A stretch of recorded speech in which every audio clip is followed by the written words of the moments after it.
Hello everyone, welcome you all on your own very favourite channel of new light NEET. तो आज हम लोग discussion करेंगे all India full syllabus test और आज इसका ये 11th टेस्ट था। तो आइए हम लोग सेशन शुरू करते हैं। और ये सेशन है इस मिशन के तहत अब पढ़ने का अधिकार सबको, डॉक्टर बनने का अधिकार भी सबको। और ये मिशन है मैं mentor doctor SP Singh sir का। तो आइए सेशन की शुरुआत कीजिए। Question number 101 given below are two statement. तो ये स्टेटमेंट बेस्ड क्वेश्चन है। यहाँ पर पूछा गया है कि muscle fibre is a syncytium as the sarcoplasm contains only one nuclei. तो सार्कोप्लाज्म क्या होता है? मसल फाइबर में जो प्रोटोप्लाज्म है उसको सार्कोप्लाज्म बोलते हैं। सिंसीशियम, सिंसीशियम का मतलब होता है मल्टी न्यूक्लिएट कंडीशन। और अगर स्ट्रक्चरली सिंसीशियम की बात की जाए तो स्ट्रक्चरली कौन सा होगा? स्केलेटल मसल के जो फाइबर्स होते हैं वो सिंसीशियम है, सिंसीशियम कंडीशन शो करते हैं। तो यहाँ पर ओनली वन न्यूक्लियाई दिखाया हुआ है, ये इसलिए ये स्टेटमेंट गलत हो गया, मल्टी न्यूक्लिएट होना चाहिए था। Each myofibril has alternate dark and light bands on it. तो मायोफाइब्रिल में सार्कोमियर्स जो होते हैं ये muscle unit of muscle contraction है। और आप सबको पता होगा सार्कोमियर जो होगा दो जड लाइंस के बीच में, और ये यहाँ पर थिक मायोसिन और थिन एक्टिन के बने होते हैं। और ये वाला जो बैंड है ये कहलाता है ए बैंड, और इसी को बोलते हैं डार्क बैंड। जो मायोसिन का है ये कहलाता है डार्क बैंड, यह ए बैंड। और ये वाला जो एक्टिन का है ये कहलाता है आई बैंड या लाइट बैंड। तो each myofibril has alternate dark and light bands on it, ये एकदम सही है। तो आंसर होगा हमारा 101 का third. Statement 1 is incorrect but statement 2 is correct. 101 is third. Now we move to another question. Question number 102. Given below are two statements. दो statement दिए हुए। Population growing in a habitat with limited resources show initially a lag phase followed by phases of acceleration and deceleration, finally an asymptote when the population density reaches the carrying capacity. तो यहाँ पर Y access पर ये population density ली जाती है, ये यहाँ पर मैक्सिमम हो गया। कैरिंग कैपेसिटी ये यहाँ पर टाइम के साथ चेंज। तो यहाँ पर ये जो ग्राफ आएगा जब एसिम्प्टोट अचीव होता है, तो एसिम्प्टोट क्या है? ये जो स्ट्रेट लाइन है इसके बराबर ये कर्व पहुंच जाएगा, इसको बोलते हैं एसिम्प्टोट। और यहाँ पर ये लैग फेज हो गया ए, ये यहाँ पर लॉग फेज बी जो एसेलरेशन फेज है, इसके बाद डेसेलरेशन, और ये यहाँ पर एसिम्प्टोट इज अचीव्ड। तो ये ग्राफ आएगा सिग्मॉइड, सही दिया हुआ है। और अगर एक्सपोनेंशियल ग्रोथ होगी तो ये ग्राफ होता है जे शेप। तो ये स्टेटमेंट एकदम सही है। Any species growing exponentially under unlimited resources condition can reach enormous population density in short time, और इसका कर्व होगा जे, ये होता है सिग्मॉइड। तो यहाँ पर दोनों ही स्टेटमेंट सही है। 102 का करेक्ट आंसर होगा। Both statement 1 and 2 are correct. Now we move to another question 103। तो 103 में यहाँ पर दिया हुआ है select the correct option for the given diagram metaphase 1, anaphase 1, prophase 1 and anaphase 2। तो यहाँ पर क्या दिखाया है? पेयरिंग वगैरह दिखाया हुआ है। तो ये किसका है? ये प्रोफेज 1 की कंडीशन। मेटाफेज में क्या होता है? तो मेटाफेज में ये जो पेयर है ये मेटाफेज प्लेट पर आकर के अरेंज हो चुका होता। एनाफेज 1 में क्या होता? तो एनाफेज 1 में यहाँ पर जो पेयर है इसका सेपरेशन होगा, ये अपोजिट पोल्स पे मूव करने लगते हैं with the help of spindle fibres, जो कहां से आ रहे होंगे? सेंट्रोसोम से अराइज होंगे। तो ये एनाफेज 1। और एनाफेज 2 अगर होता तो एनाफेज 2 में यहाँ पर ये जो क्रोमोसोम एक सेल में पहुंचेंगे, इनके सेंट्रोमियर्स स्प्लिट हो जाते हैं साइमल्टेनियसली। ये यहाँ पर स्प्लिटिंग होगी, ये मेटाफेज में इस तरह से। और एनाफेज 2 अगर देखा जाए तो एनाफेज 2 में ये स्प्लिटिंग हो चुकी होगी। तो ये हो गया anaphase 2। This is anaphase 2।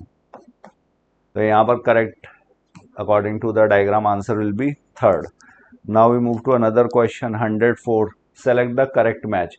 Female cones ये क्या है? ये मेगास्पोरोफिल्स जब कॉम्पैक्ट स्ट्रक्चर बनाते हैं तो उसको बोलते हैं फीमेल कोन। मेगास्पोरोफिल्स क्या है? ये फर्टाइल लीव्स हैं जिन पर मेगास्पोरेंजिया अटैच्ड होते हैं। मेगास्पोरेंजिया क्या है? तो megasporangia is the structure in which megaspores are produced. Male cones compact structure found by microsporophylls. और ये किसका, इस पे क्या होगा? इस पे माइक्रोस्पोरेंजिया होते हैं। और माइक्रोस्पोरेंजिया क्या है? तो microsporangia is the structure in which microspores are produced. Prothallus, prothallus ये किस में होगा? ये थैलॉइड गैमेटोफाइट, गैमेटोफिटिक स्ट्रक्चर है, हार्ट शेप होता है, अपाइकल नॉच यहाँ पर ये, और यहाँ पर ये आर्किगोनिया प्रेजेंट होते हैं, ये एंथ्रीडिया प्रेजेंट होते हैं, यहाँ पर ये राइजोइड्स। गैमेटोफाइट है तो रूट्स एब्सेंट होंगी, राइजोइड्स प्रेजेंट होंगे, और ये टेरिडोफाइटा में, और टेरिडोफाइट्स में भी ये होमोस्पोरस टेरिडोफाइट्स में होते हैं। तो प्रोथैलस हो गया। जेमी क्या है? Jamie green multicellular asexual birds bryophyta में। तो यहाँ पर करेक्ट आंसर होगा 104 का third. A is second, B is third, C is fourth and D is first. Now we move to another question 105. तो 105 में करेक्ट आंसर पूछा गया है, करेक्ट मैचिंग पूछी गई है।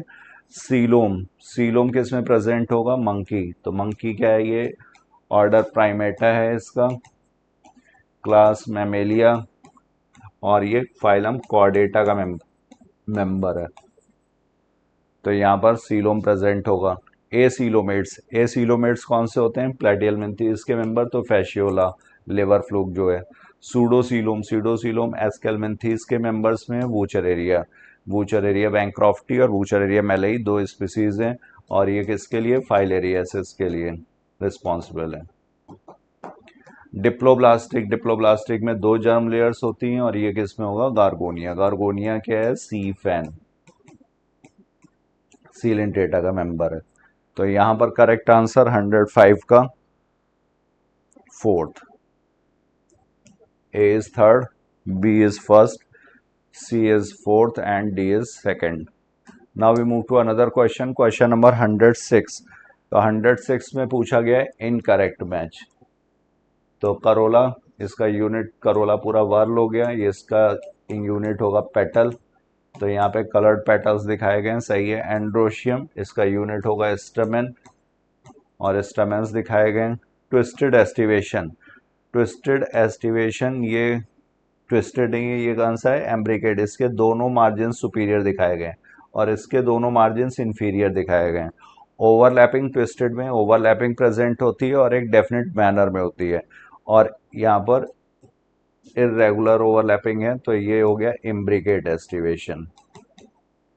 इम्ब्रिकेट किस में? कैशिया गुलमोहर। और वॉल्वेट कैलोट्रोपिस में है, और वॉल्वेट में क्या होता है? मार्जिन्स में ओवरलैपिंग नहीं है, सिर्फ ये मार्जिन्स एक दूसरे को टच करते हैं, कांटेक्ट में है, बट ये देयर इज नो ओवरलैपिंग। तो ये भी सही दिया हुआ है। तो इनकरेक्ट मैच यहाँ पर जो होगा वो होगा third. Next question 107, select the incorrect match. यहाँ पर आपको इनकरेक्ट मैच बताना है। तो ये प्लेसेंटेशन, टाइप ऑफ प्लेसेंटेशन के डायग्राम दिए हुए हैं। एक्साइल प्लेसेंटेशन, तो प्लेसेंटा कहाँ पर है? ये सेंट्रल एक्सेस पर प्रेजेंट है, और यहाँ पर सेप्टेशंस प्रेजेंट है।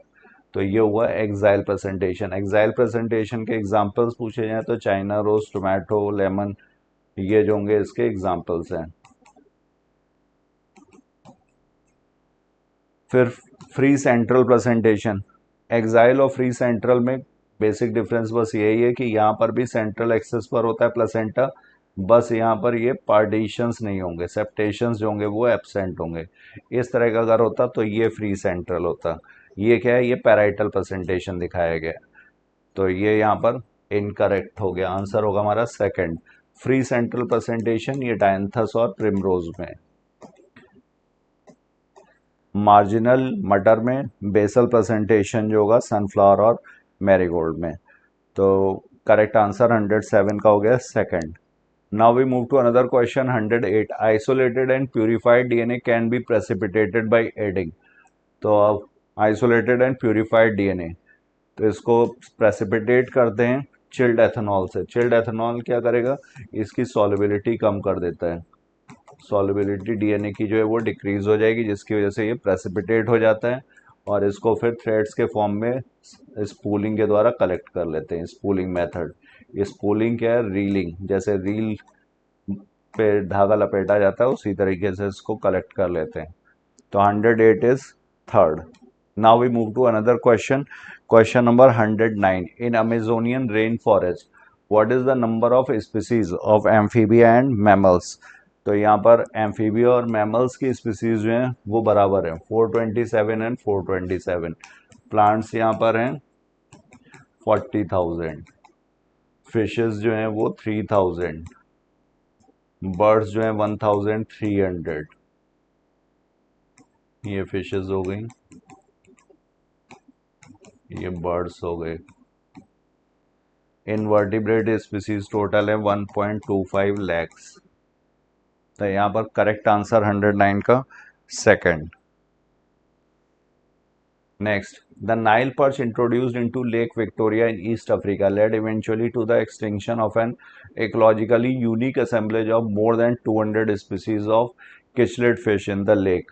तो अबव गिवन सेंटेंस एक्सप्लेन्स. तो ये क्या था? ये था एलियन स्पीसीज इन्वेजन का एग्जाम्पल. और ये किसके लिए? ये सारे जो दिए हुए हैं, को extinction, alien species exam invasion और ओवर एक्सप्लॉयटेशन. तो ये सब इविल क्वार्टेट, जो 4 रीजंस थे, इनके लिए सॉब्रिक्वेट यूज किया गया, इविल क्वार्टेट.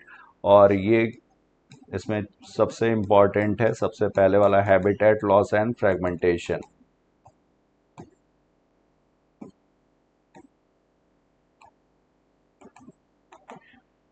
ये और बाकी के हैं को एक्सटिंक्शन, एलियन स्पीसीज इन्वेजन और ओवर एक्सप्लॉयटेशन. तो ये 4 रीजन है, इसलिए इसको बोला जाता है इविल क्वार्टेट. और ये बायोडाइवर्सिटी लॉस के लिए इम्पॉर्टेंट है. तो यहाँ पर ये एग्जाम्पल है ये एलियन स्पीसीज इन्वेजन का. तो 110 का करेक्ट आंसर हो गया second. Now we move to another question 111. The cultivation and management of ornamental and especially flowering plants are called. तो इसको बोला जाता है फ्लोरिकल्चर. सेरिकल्चर जो है ये रेशम कीट सिल्क प्रोडक्शन से रिलेटेड है. रियरिंग ऑफ सिल्क वर्म, इसको बोलते हैं सेरिकल्चर. फिर ऑलरिकल्चर, ये वेजिटेबल क्रॉप्स से रिलेटेड है.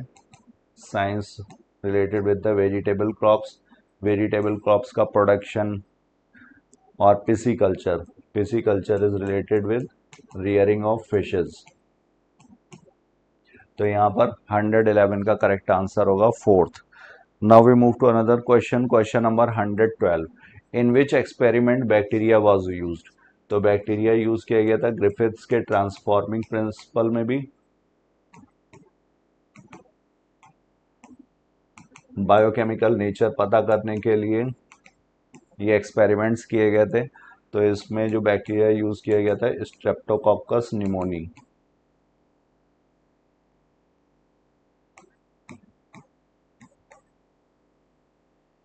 Streptococcus pneumoniae. और मिसेल्सन एंड स्टाल एक्सपेरिमेंट, इसमें ई कोलाई यूज किया गया था. और ये एक्सपेरिमेंट था semi conservative mode of DNA replication को प्रूव करने के लिए.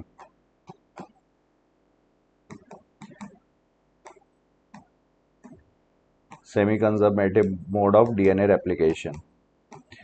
इसके बाद फिर Hershey and chase, Alfred Hershey और मार्था चेज का एक्सपेरिमेंट.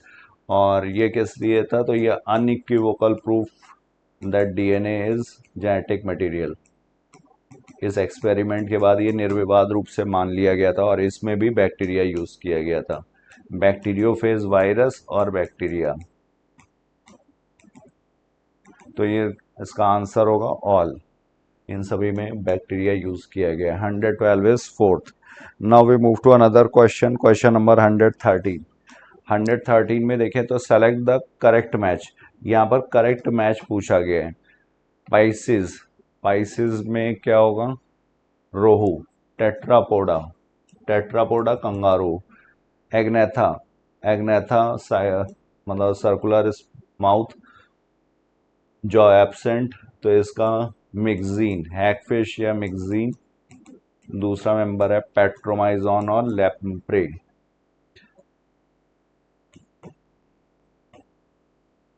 और ये कैसा होता है? ये एनाड्रोमस होता है. एग लेइंग के लिए ये कहाँ जाएगा? फ्रेश वाटर में. तो anadromous. Protochordata, Protochordata Salpa. Protochordata में अगर पूछा जाए तो सैल्पा का ग्रुप कौन सा है, सब फाइलम कौन सा है? तो यूरोकॉर्डेटा। प्रोटोकॉर्डेट्स, यूरोकॉर्डेट और सिफेलोकॉर्डेटा, इनको मिला करके बोलते हैं प्रोटोकॉर्डेट्स। तो ये हो गया यूरोकॉर्डेटा। तो यहाँ पर मैचिंग जो एकदम सामने दी हुई है, A is 1, B is 2, C is 3 and D is 4। 113 is second. Now we move to another question. Question number 114. Select the correct match. तो यहाँ पर एंजल फिश क्या है? टेरोफाइलम। और ये कैसा है? ये यहाँ पर फिन्स प्रेजेंट है। वॉल लिजर्ड में 2 पेयर लिम्स। टेट्रापोडा है, रेप्टिलिया का मेंबर है। ओबेलिया का कॉमन नेम होता है सीफर, और ये अल्टरनेशन ऑफ जनरेशन भी शो करता है पॉलिप और मेड्यूसा के बीच में। पॉलिप जो होगा ये चेंज होता है मेड्यूसा में एसेक्सुअली, और मेड्यूसा चेंज होता है पॉलिप में सेक्सुअली। तो ये दोनों फॉर्म इसी में है। और डिप्लोब्लास्टिक भी है क्योंकि 2 जर्म लेयर्स हैं। मीजोडर्म यहाँ पर एब्सेंट है। Mesoderm is absent. एक्टोडर्म है और एंडोडर्म है। और Dentalium tusk shell coelom present है यहाँ पर। तो 114 का करेक्ट आंसर होगा यहाँ पर third. A is second, B is first, C is fourth and D is third. Now we move to another question 115। 115 में करेक्ट आंसर मैचिंग क्या होगी? तो स्टेम में नोड्स और इंटरनोड्स प्रेजेंट होते हैं, और रूट्स में ये एब्सेंट होते हैं। फाइब्रस रूट सिस्टम ये कहाँ पर होता है? ये मोनोकॉट में होता है। रेडिकल यहाँ पे शॉर्ट लिव्ड होगा, और ये जो फाइब्रस रूट्स हैं ये कहाँ से अराइज होती हैं? बेस ऑफ द स्टेम से। तो यहाँ पर करेक्ट आंसर होगा second. Tap root system dicots में यूजली प्रेजेंट है। रेडिकल से यहाँ पर प्राइमरी रूट, फिर इससे लेटरल ब्रांचेस, सेकेंडरी और फिर टर्शरी। तो ये टैप रूट सिस्टम बनाती हैं पूरा, और इसके किसमें? डाइकॉट्स में प्रेजेंट है। तो mustard. Insectivorous plant Venus fly trap, इसी को बोलते हैं डायोनिया, दूसरा नाम इसका। और इंसेक्टिवोरस प्लांट ये किसकी कमी को पूरा करने के लिए? नाइट्रोजन की कमी को पूरा करने के लिए, क्योंकि जहाँ पर ये ग्रो करते हैं दलदली स्थानों में, वहाँ पर नाइट्रोजन की कमी होती है। तो ये इस वजह से इंसेक्टिवोरस है। तो यहाँ पर करेक्ट मैचिंग यहाँ भी सामने ही दी हुई है। A is 1, B is 2, C is 3 and D is 4। तो 115 का करेक्ट आंसर होगा first. Now we move to another question. Question number 116। 116 में select the incorrect match for फेबेसी। अर्लियर नेम इसका क्या था? पेप्लियोनॉइडी। तो एंड्रोशियम में 10 स्टेमेंस, और ये कैसे होते हैं? 9+1, 9 आपस में जुड़े हुए हैं, एक अलग होता है, और इसी कंडीशन को क्या बोलते हैं?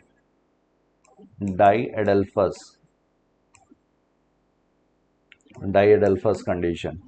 एडिबल ऑयल किससे? ये इकोनॉमिक इंपॉर्टेंस है ग्राउंड नट का। पल्सेस चने दाल, तो ये भी सही है। फ्लावर यहाँ पे बाइसेक्सुअल है, लेकिन ये एक्टिनोमॉर्फिक नहीं होता, ये कैसा होगा? जाइगोमॉर्फिक।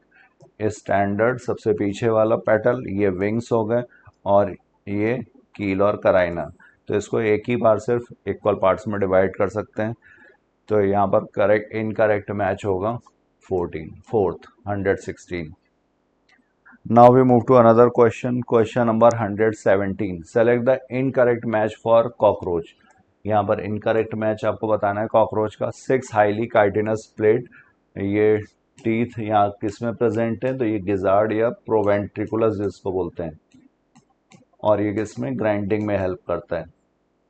और कॉकरोच में एक पार्ट और है जो ग्राइंडिंग के लिए, तो उसमें मैंडिबल भी यहाँ पर इसमें भी ग्राइंडिंग के लिए प्रेजेंट है, हेल्पफुल है।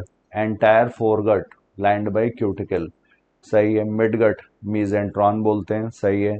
Hindgut differentiated into only C colon and rectum, तो इसमें इलियम भी प्रेजेंट है। Ileum, colon and rectum. ILUM ये इंटेस्टाइन का पार्ट है, और ILIUM ये बोन के लिए, पेल्विक बोन। इलियम, इशियम और प्यूबिस से मिलकर के बनी होती है। तो स्पेलिंग डिफरेंस है, ध्यान रखना। तो 117 का correct answer according to the question will be fourth. Now we move to another question. Question number 118. What is camouflage? Summer sleep, winter sleep, ability to change the color to hide them from their enemies, poikilotherms. तो poikilotherms होते हैं cold blooded, जिनके अंदर body temperature regulate करने की क्षमता नहीं होती है, कोल्ड ब्लडेड. होम्योथर्म्स होते हैं वार्म ब्लडेड, जिनके अंदर ये एबिलिटी होती है. Winter sleep hibernation, summer sleep इसको बोलते हैं एस्टिवेशन.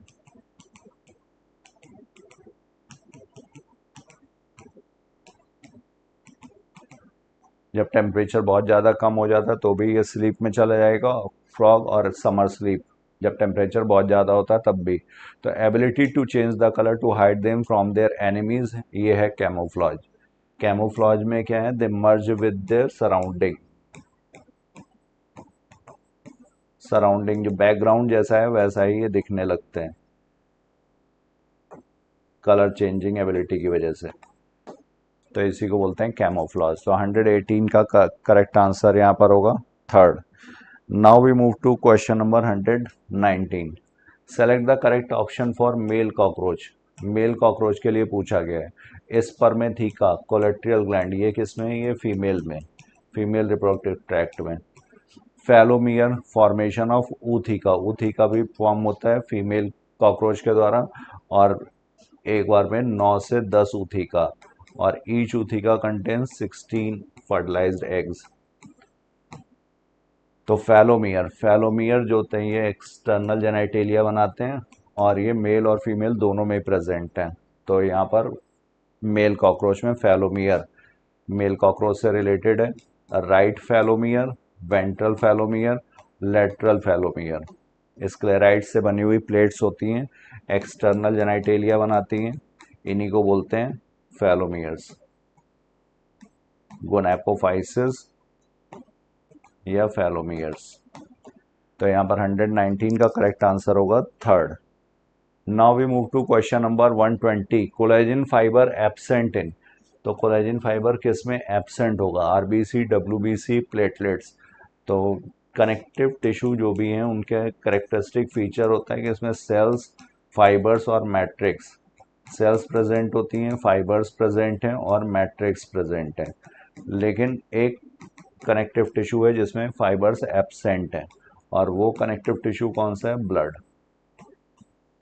तो ये ब्लड की सेल्स है, आरबीसी, डब्ल्यूबीसी, प्लेटलेट्स.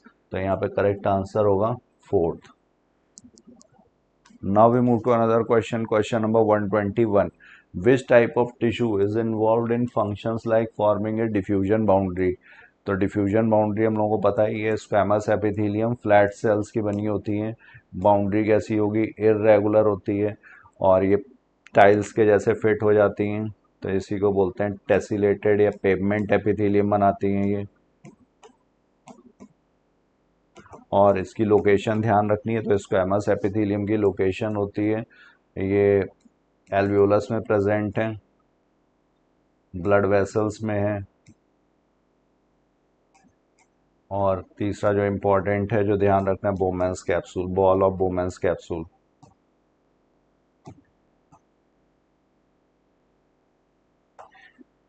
तो which type of tissue is involve. तो यहाँ पर 121 का करेक्ट आंसर होगा सेकंड. क्यूबॉइडल एपिथेलियम और कॉलमनर एपिथेलियम, ये सिक्रेशन एंड एब्जॉर्प्शन अगर सिंपल है, और अगर कंपाउंड है तो उसका मेन फंक्शन होता है protection. Now we move to question number 122. Select the incorrect match. यहाँ पर आपको इनकरेक्ट मैच बताना है. तो ट्रैकीड्स कैसे होते हैं, इलोंगेटेड, और ये कैसे होंगे, फ्यूजीफॉर्म. और यहाँ पर ये एक ट्रैकीड दूसरे ट्रैकीड से लेटरली एसोसिएटेड होती है पिट्स के द्वारा. तो इलोंगेटेड सही है. डब्ल्यूबीसी है, इलोंगेटेड नहीं है. Mesophyll cell round and oval सही दिया हुआ है शेप, और कॉलमनर एपिथेलियल सेल्स भी लॉन्ग एंड नैरो सिलिंड्रिकल होते हैं. बेसल न्यूक्लियस प्रेजेंट होता है बेस की तरफ. तो ये स्टेटमेंट सही, ये पॉइंट मैचिंग सही है. डब्ल्यूबीसी ये सेल कैसी होती है, ये अमीबॉयड होती है, शेप इनका अमीबॉयड. तो 122 का राइट आंसर होगा यहाँ पर second. Now we move to another question 123. In plants facilitates the transport of number of ions and other materials against concentration gradient into the vacuole, hence their concentration is significantly higher in the vacuole than in the cytoplasm. तो यहाँ पर बात हो रही है SAP vacuole की। Vacuole के जो टाइप्स हैं उसमें सैप वैक्यूल, और सैप वैक्यूल में जो मेम्ब्रेन है ये है टोनोप्लास्ट, और ये आयंस को एक्टिवली पंप करती है, एक्टिवली पंप होंगे, जिसकी वजह से यहाँ पर इनका कॉन्सेंट्रेशन बढ़ जाएगा। तो यहाँ पर आंसर क्या हुआ, टोनोप्लास्ट। अमाइलोप्लास्ट, एल्यूरोप्लास्ट, इलायोप्लास्ट ये सब टाइप्स हैं किसके, ल्यूकोप्लास्ट के। Amyloplast for storage of starch, aleuroplast protein के लिए, और इलायोप्लास्ट ऑयल एंड फैट्स के लिए। Next question, select the incorrect statement for thymus gland. Thymus gland के लिए आपको इनकरेक्ट स्टेटमेंट बताना है। It plays a major role in the development of the immune system. तो ये सेल मीडिएटेड और ह्यूमोरल इम्यूनिटी दोनों के लिए रिस्पॉन्सिबल है। ये टी सेल्स का डिफ्रेंसिएशन करती है, differentiation. This gland secretes the steroid hormone called thymosin. तो ये स्टेरॉयड हार्मोन्स यहाँ पर नहीं है, ये पेप्टाइड हार्मोन्स हैं। Thymus is degenerated in old individuals, इसी वजह से ओल्ड इंडिविजुअल्स की इम्यूनिटी कैसी होती है, डिक्रीज हो जाती है। It is a lobular structure located between lungs behind sternum on the ventral side of aorta. ठीक है, ये भी स्टेटमेंट सही है। तो यहाँ पर 124 का correct according to the question answer will be second. Now we move to another question, question number 125। तो 125 में अगर हम लोग देखें इनकरेक्ट मैच, तो थायरोक्सिन, थायरोक्सिन जो होगा ये थायराइड ग्लैंड से सही है। T3 T4 TSH, T3 T4 और थायरोकैल्सिटोनिन, TSH की वजह से ये सिक्रीशन होगा, और थायरोकैल्सिटोनिन TCT ये सारे हार्मोन्स कहाँ से आते हैं, ये थायराइड ग्लैंड से। तो थायरोक्सिन थायराइड ग्लैंड सही है। PTH, PTH जो होता है ये पैराथायरॉयड हार्मोन, ये पैराथायरॉयड ग्लैंड से, पैराथायरॉयड ग्लैंड से। तो यहाँ पर पिट्यूटरी ग्लैंड ये गलत दिया हुआ है। MSH ACTH melanocyte stimulating hormone, adrenocorticotropic hormone ये पिट्यूटरी ग्लैंड से। गैस्ट्रिन, गैस्ट्रिन ये गैस्ट्रिक GIT से, गैस्ट्रोइंटेस्टाइनल ट्रैक्ट। तो यहाँ पर इनकरेक्ट मैच हुआ हमारा second. Now we move to another question, question number 126। Which of the following is more in number in humans. Cranial nerves, cranial nerves का अगर number लिखा जाए तो यहाँ पर 12 पेयर्स, इसमें से 1 2 8 ये सेंसरी होती है, और 3 4 6 11 12 ये मोटर है।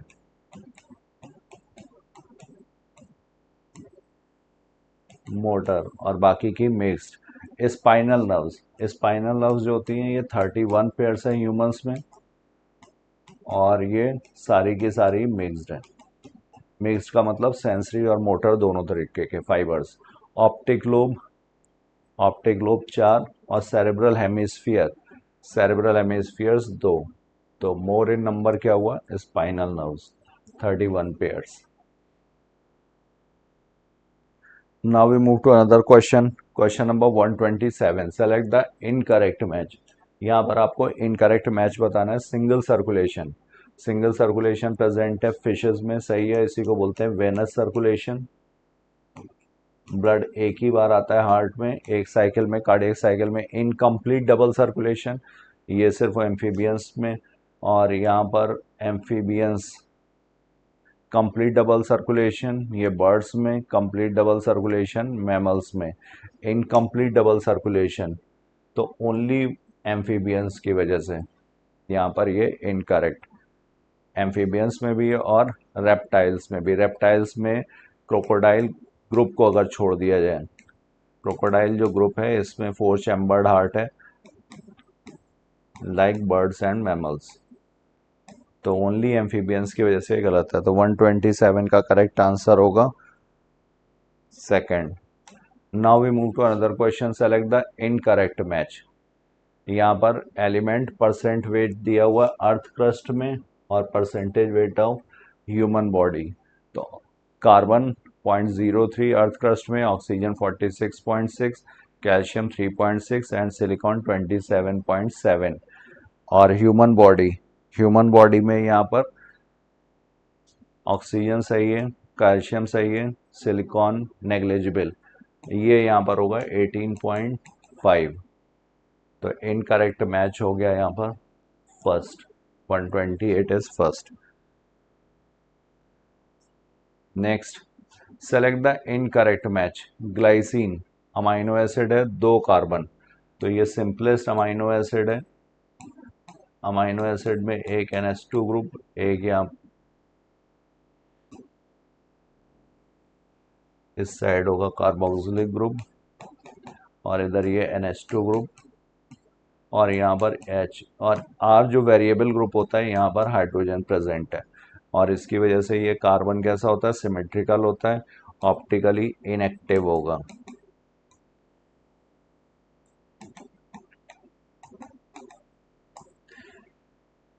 तो 2 ही कार्बन है यहाँ पर, 1 और 2 सही है। Ribose sugar carbohydrate, ribonucleic acid में RNA में 5 कार्बन की है, सही है। यूरेसिल नाइट्रोजन बेसिस, तो यहाँ पर यूरेसिल सिंगल रिंग होता है, और ये सेकंड और फोर्थ पोजीशन पर ऑक्सीजन, और फर्स्ट और थर्ड पोजीशन पर 1 और 3 नाइट्रोजन, और बाकी की जो पोजीशन होंगी वो कार्बन की, तो 1 2 3 4 5 6।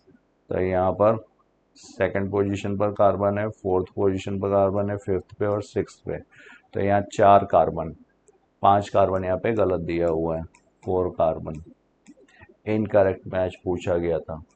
तो uracil. Cholesterol lipid more than 15 carbon, cholesterol में 27 कार्बन टोटल। 4 रिंग्स होती हैं, 3 6 कार्बन वाली, एक 5 कार्बन वाली। तो 129 का करेक्ट आंसर हो गया यहाँ पर third. Now we move to another question, question number 130। Select the incorrect match. Dehydrogenase catalyse oxido reduction between 2 substrate, सही है। Oxidation dehydrogenation, oxidation reduction. Ligases enzymes catalysing hydrolysis, hydrolysis होगा तो यहाँ पर हाइड्रोलेजेस होना चाहिए था। लाइगेजेस जो होते हैं ये linking reaction of 2 compounds, carbon का सल्फर के साथ, कार्बन का ऑक्सीजन के साथ, कार्बन का नाइट्रोजन के साथ, और फास्फोरस का ऑक्सीजन के साथ bond. Isomerases include all enzymes catalysing interconversion, ये सही है। और कोफैक्टर हीम परऑक्सीडेज और कैटलेज में प्रोस्थेटिक ग्रुप है ये, तो ये भी सही है। तो यहाँ पर करेक्ट आंसर हुआ, इनकरेक्ट मैच पूछा गया second. Now we move to another question, question number 131. The complex formed by pair of synapse homologous chromosomes is called. तो इसको बोलते हैं बाइवेलेंट। क्रोमोसोम के बेसिस पर 2 क्रोमोसोम है, एक ये और एक ये, और अगर क्रोमेटिड्स के बेसिस पर देखा जाए तो 4, तो इसको क्रोमेटिड्स के बेसिस पर बोलेंगे टेट्रेड। तो बाइवेलेंट और टेट्रेड। काइजमेटा जो होता है एक्स शेप स्ट्रक्चर होता है, जब ये पेयरिंग, जब सिनेप्टोनिमल कॉम्प्लेक्स डिसॉल्व होगा तो ये सेपरेशन होता है, जिसकी वजह से ये एक्स शेप स्ट्रक्चर बनता है, इसको बोलते हैं काइजमेटा। Syncytium multinucleate condition. और सेल प्लेट जो होगा वो प्लांट्स में होगा साइटोकाइनेसिस के लिए। Cell plate is precursor of middle lamella. तो यहाँ पर 131 का correct answer first. Next, the time duration of cell cycle in yeast. तो सेल साइकिल कितना मिनट का है, 90 मिनट्स का, और 90 मिनट्स मतलब 1.5 आवर्स, 1.5 आवर। तो 132 का करेक्ट आंसर हुआ first. Now we move to another question, 133. What is the carbon atom number in phosphoglyceric acid, phosphoenol pyruvate, oxaloacetic acid? तो phosphoglyceric acid यहाँ पर राइबोलोज 1,5 बिसफॉस्फेट RuBP, ये 5 कार्बन का है। ये कार्बन डाइऑक्साइड एक्सेप्टर का काम करता है। दो मॉलिक्यूल बनते हैं फॉस्फोग्लिसरिक एसिड के, तो 5 और 1 6 कार्बन, तो ये हो गया 3 कार्बन वाला फॉस्फोग्लिसरिक एसिड। फॉस्फोइनॉल पायरुवेट इसमें 3 कार्बन है, कार्बन डाइऑक्साइड एक्सेप्टर का काम करता है। ये C3 प्लांट्स के लिए था, ये C4 प्लांट्स में कार्बन डाइऑक्साइड एक्सेप्टर है। और ये 3 कार्बन का, ये 1 कार्बन, ये टोटल हो जाएगा 4 कार्बन। और पहला जो प्रोडक्ट बनता है वो है ऑक्सैलोएसिटिक एसिड, ये 4 कार्बन। तो यहाँ पर आंसर होगा 3 3 4। 133 is second. Now we move to another question, 134. Which of the following is not a type of enzyme? कौन सा टाइप नहीं है एंजाइम का? तो रुबिस्को, कार्बोक्सिलेज, ऑक्सीजनेज, राइबोलोज 1,5 बिसफॉस्फेट, ये डुअल एक्शन एंजाइम है। कार्बोक्सिलेज की तरह भी काम करता है और ऑक्सीजनेज की भी तरह भी, डिपेंडिंग ऑन द कंडीशन। अगर ऑक्सीजन कॉन्सेंट्रेशन ज़्यादा है, टेम्परेचर ज़्यादा है, तो ये ऑक्सीजनेज की तरह है। पेपकेज, फॉस्फोइनॉल पायरुवेट कार्बोक्सिलेज, ये C4 प्लांट्स में, तो ये भी एंजाइम है। फॉस्फोइनॉल पायरुवेट कार्बोक्सिलेज, इसी को पूरा लिखा गया है। राइबोलोज 1,5 बिसफॉस्फेट, ये सबस्ट्रेट है, कार्बन डाइऑक्साइड एक्सेप्टर, तो RuBP। 134 का करेक्ट आंसर होगा fourth. Now we move to another question, select the incorrect match. Ribosome, George Palade ने खोजा था, 15 nanometre to 20 nanometre in size, सही है। Length of mitochondria 1 to 4.1 micrometre, ये भी सही है। ल्यूकोप्लास्ट फोटोसिंथेसिस, ये एब्सेंट है, ये वाइट कलर का होता है, स्टोरेज के लिए है। Pigments absent. Hydrolytic enzyme, lipases, proteases, ये सब लिपिड के डाइजेशन के लिए, प्रोटीन के डाइजेशन के लिए, तो ये भी सही है। यहाँ पर करेक्ट आंसर होगा third. So this is all I had for you. Now further discussion will be carried by Ellis sir. Thank you all of you, thank you so much. Hello बच्चों, तो अभी तक आप लोगों ने 135 तक क्वेश्चंस देख लिए, तो अब हम आगे के 136 से क्वेश्चन करा रहे हैं। ठीक है, चलिए देखिए, लिखा हुआ है एग्जांपल्स ऑफ एक्टोपैरासाइट। बच्चों वाला क्वेश्चन है, कोपोड्स आपको मरीन फिशेस में एज अ एक्टोपैरासाइट देखने को मिल जाएंगे। कस्क्यूटा जो है था वो भी टोटल स्टेम पैरासाइट है। लाइस आपको पता है कि भाई आपके पास जुए वगैरह जो है वो भी एक्टोपैरासाइट में ही आएंगे। सारे के सारे एग्जाम्पल एक्टोपैरासाइट के। अगला देखिए 137, under an electric field DNA moves towards. तो आपको यह बात पता है डीएनए जो होता है वो निगेटिवली चार्ज होता है। कैसा होता है? निगेटिवली चार्ज डीएनए किधर की तरफ मूव करेगा? तो ये मूव करेगा पॉजिटिवली चार्ज एनोड की तरफ। पॉजिटिवली चार्ज एनोड की तरफ। आपको पता है जेल इलेक्ट्रोफोरेसिस में कैथोड जो होता है वो होता है पॉजिटिव चार्ज और एनोड होता है नेगेटिवली चार्ज। एनोड कैसा है? सॉरी, कैथोड होता है आपके पास, कैथोड जो है वो पॉजिटिव नहीं नेगेटिवली चार्ज, और एनोड जो होता है वो है पॉजिटिव चार्ज। और जो नेगेटिवली चार्ज डीएनए है वो एनोड की तरफ मूव करेगा। तो आंसर क्या हो जाएगा? एनोड। 137 का फर्स्ट हो जाएगा बेटा। आगे देखिए अगला आपके पास 138, एड्स इज कॉज्ड बाय। कितनी बार पता है कि आपको ये वायरस का नाम है HIV, मतलब human immuno deficiency virus, haploid नहीं, सेकेंड वाला ऑप्शन सही है। 139 लिखा हुआ है कि the cell wall of middle lamella में be transverse by plasmodesmata which connect the cytoplasm of neighbouring cells. बिल्कुल सही, क्योंकि आपको पता है कि दो प्लांट सेल के साइटोप्लाज्म को कनेक्ट करने के लिए वो पतली पतली टिब्यूल्स, जिसे हम डेस्मोटिब्यूल्स कहते हैं, वो एक स्ट्रक्चर बनाती हैं जिसका नाम है प्लाज्मोडेस्माटा, जो दो नेबरिंग सेल के साइटोप्लाज्म को कनेक्ट करने का काम करेंगे। लिखा हुआ है statement 2, cell wall not only gives shape to the cells and protect the cell from mechanical damage and infection. It also help cell to cell interaction and provide barrier to undesirable macromolecule. याद रखिएगा ये macromolecule है। तो ये बात दोनों सही है बिल्कुल एज इट इज। तो आंसर आपके पास 4 बन जाएगा। सेल वॉल की पूरी बात उन्होंने बता दी है। आगे देखिए अगला क्वेश्चन क्या है। अगला क्वेश्चन आपके पास ये कह रहा है कि भाई आपके पास if geneticist used blind approach, कह रहे हैं कि जो जेनेटिसिस्ट हैं उन्होंने ब्लाइंड अप्रोच अपनाई है for sequencing the whole genome of an organism. मतलब अगर मैं सिर्फ उस पार्ट ऑफ डीएनए को हम सीक्वेंस करना चाह रहे हैं जो किसी तरह का आरएनए बना रहा है, तो उसे हम एक्सप्रेस सीक्वेंस टैग कहते हैं और उसे हम टैग कर देते हैं सीक्वेंस के हिसाब से। लेकिन हमने ब्लाइंड अप्रोच बनाई जिसमें हमने कोडिंग और नॉन कोडिंग पार्ट दोनों को सीक्वेंस करना है, तो ऐसे को हम क्या कह रहे हैं, function of different segment of methodology adopted by him is called. तो ये बात जीन मैपिंग नहीं है। एक्सप्रेस सीक्वेंस टैग जो होते हैं सिर्फ कोडिंग पार्ट के लिए, ओनली कोडिंग पार्ट के लिए हैं, जबकि बायो इन्फॉर्मेटिक्स जो होती है वो जो डेटा आपके पास मिला है ह्यूमन जीनोम प्रोजेक्ट से उसे कैसे स्टोर किया जाए और कैसे उसका यूटिलाइज किया जाए इंडस्ट्रियल लेवल पर, वो science of branch bio informatics कहलाती। लेकिन जो क्वेश्चन का आंसर होगा सीक्वेंस एनोटेशन, जिसमें कोडिंग प्लस नॉन कोडिंग दोनों पार्ट को हम क्या करते हैं, सीक्वेंस करते हैं। एक तरीके की ब्लाइंड अप्रोच को इस वजह से कहते हैं क्योंकि हमने पूरा एक तरफ से दूसरी तरफ तक पूरा ब्लाइंडली हम सारे सीक्वेंस कर रहे हैं सारे कोड्स को, मतलब सारी लाइंस को हम मतलब जो बेसिस है उनके बारे में जान रहे हैं। लिखा हुआ है 141 in E coli strain I gene is mutated. कह रहे हैं कि जब इकोलाई की बात करी जाए तो आई जीन को हमने क्या कर दिया, म्यूटेट।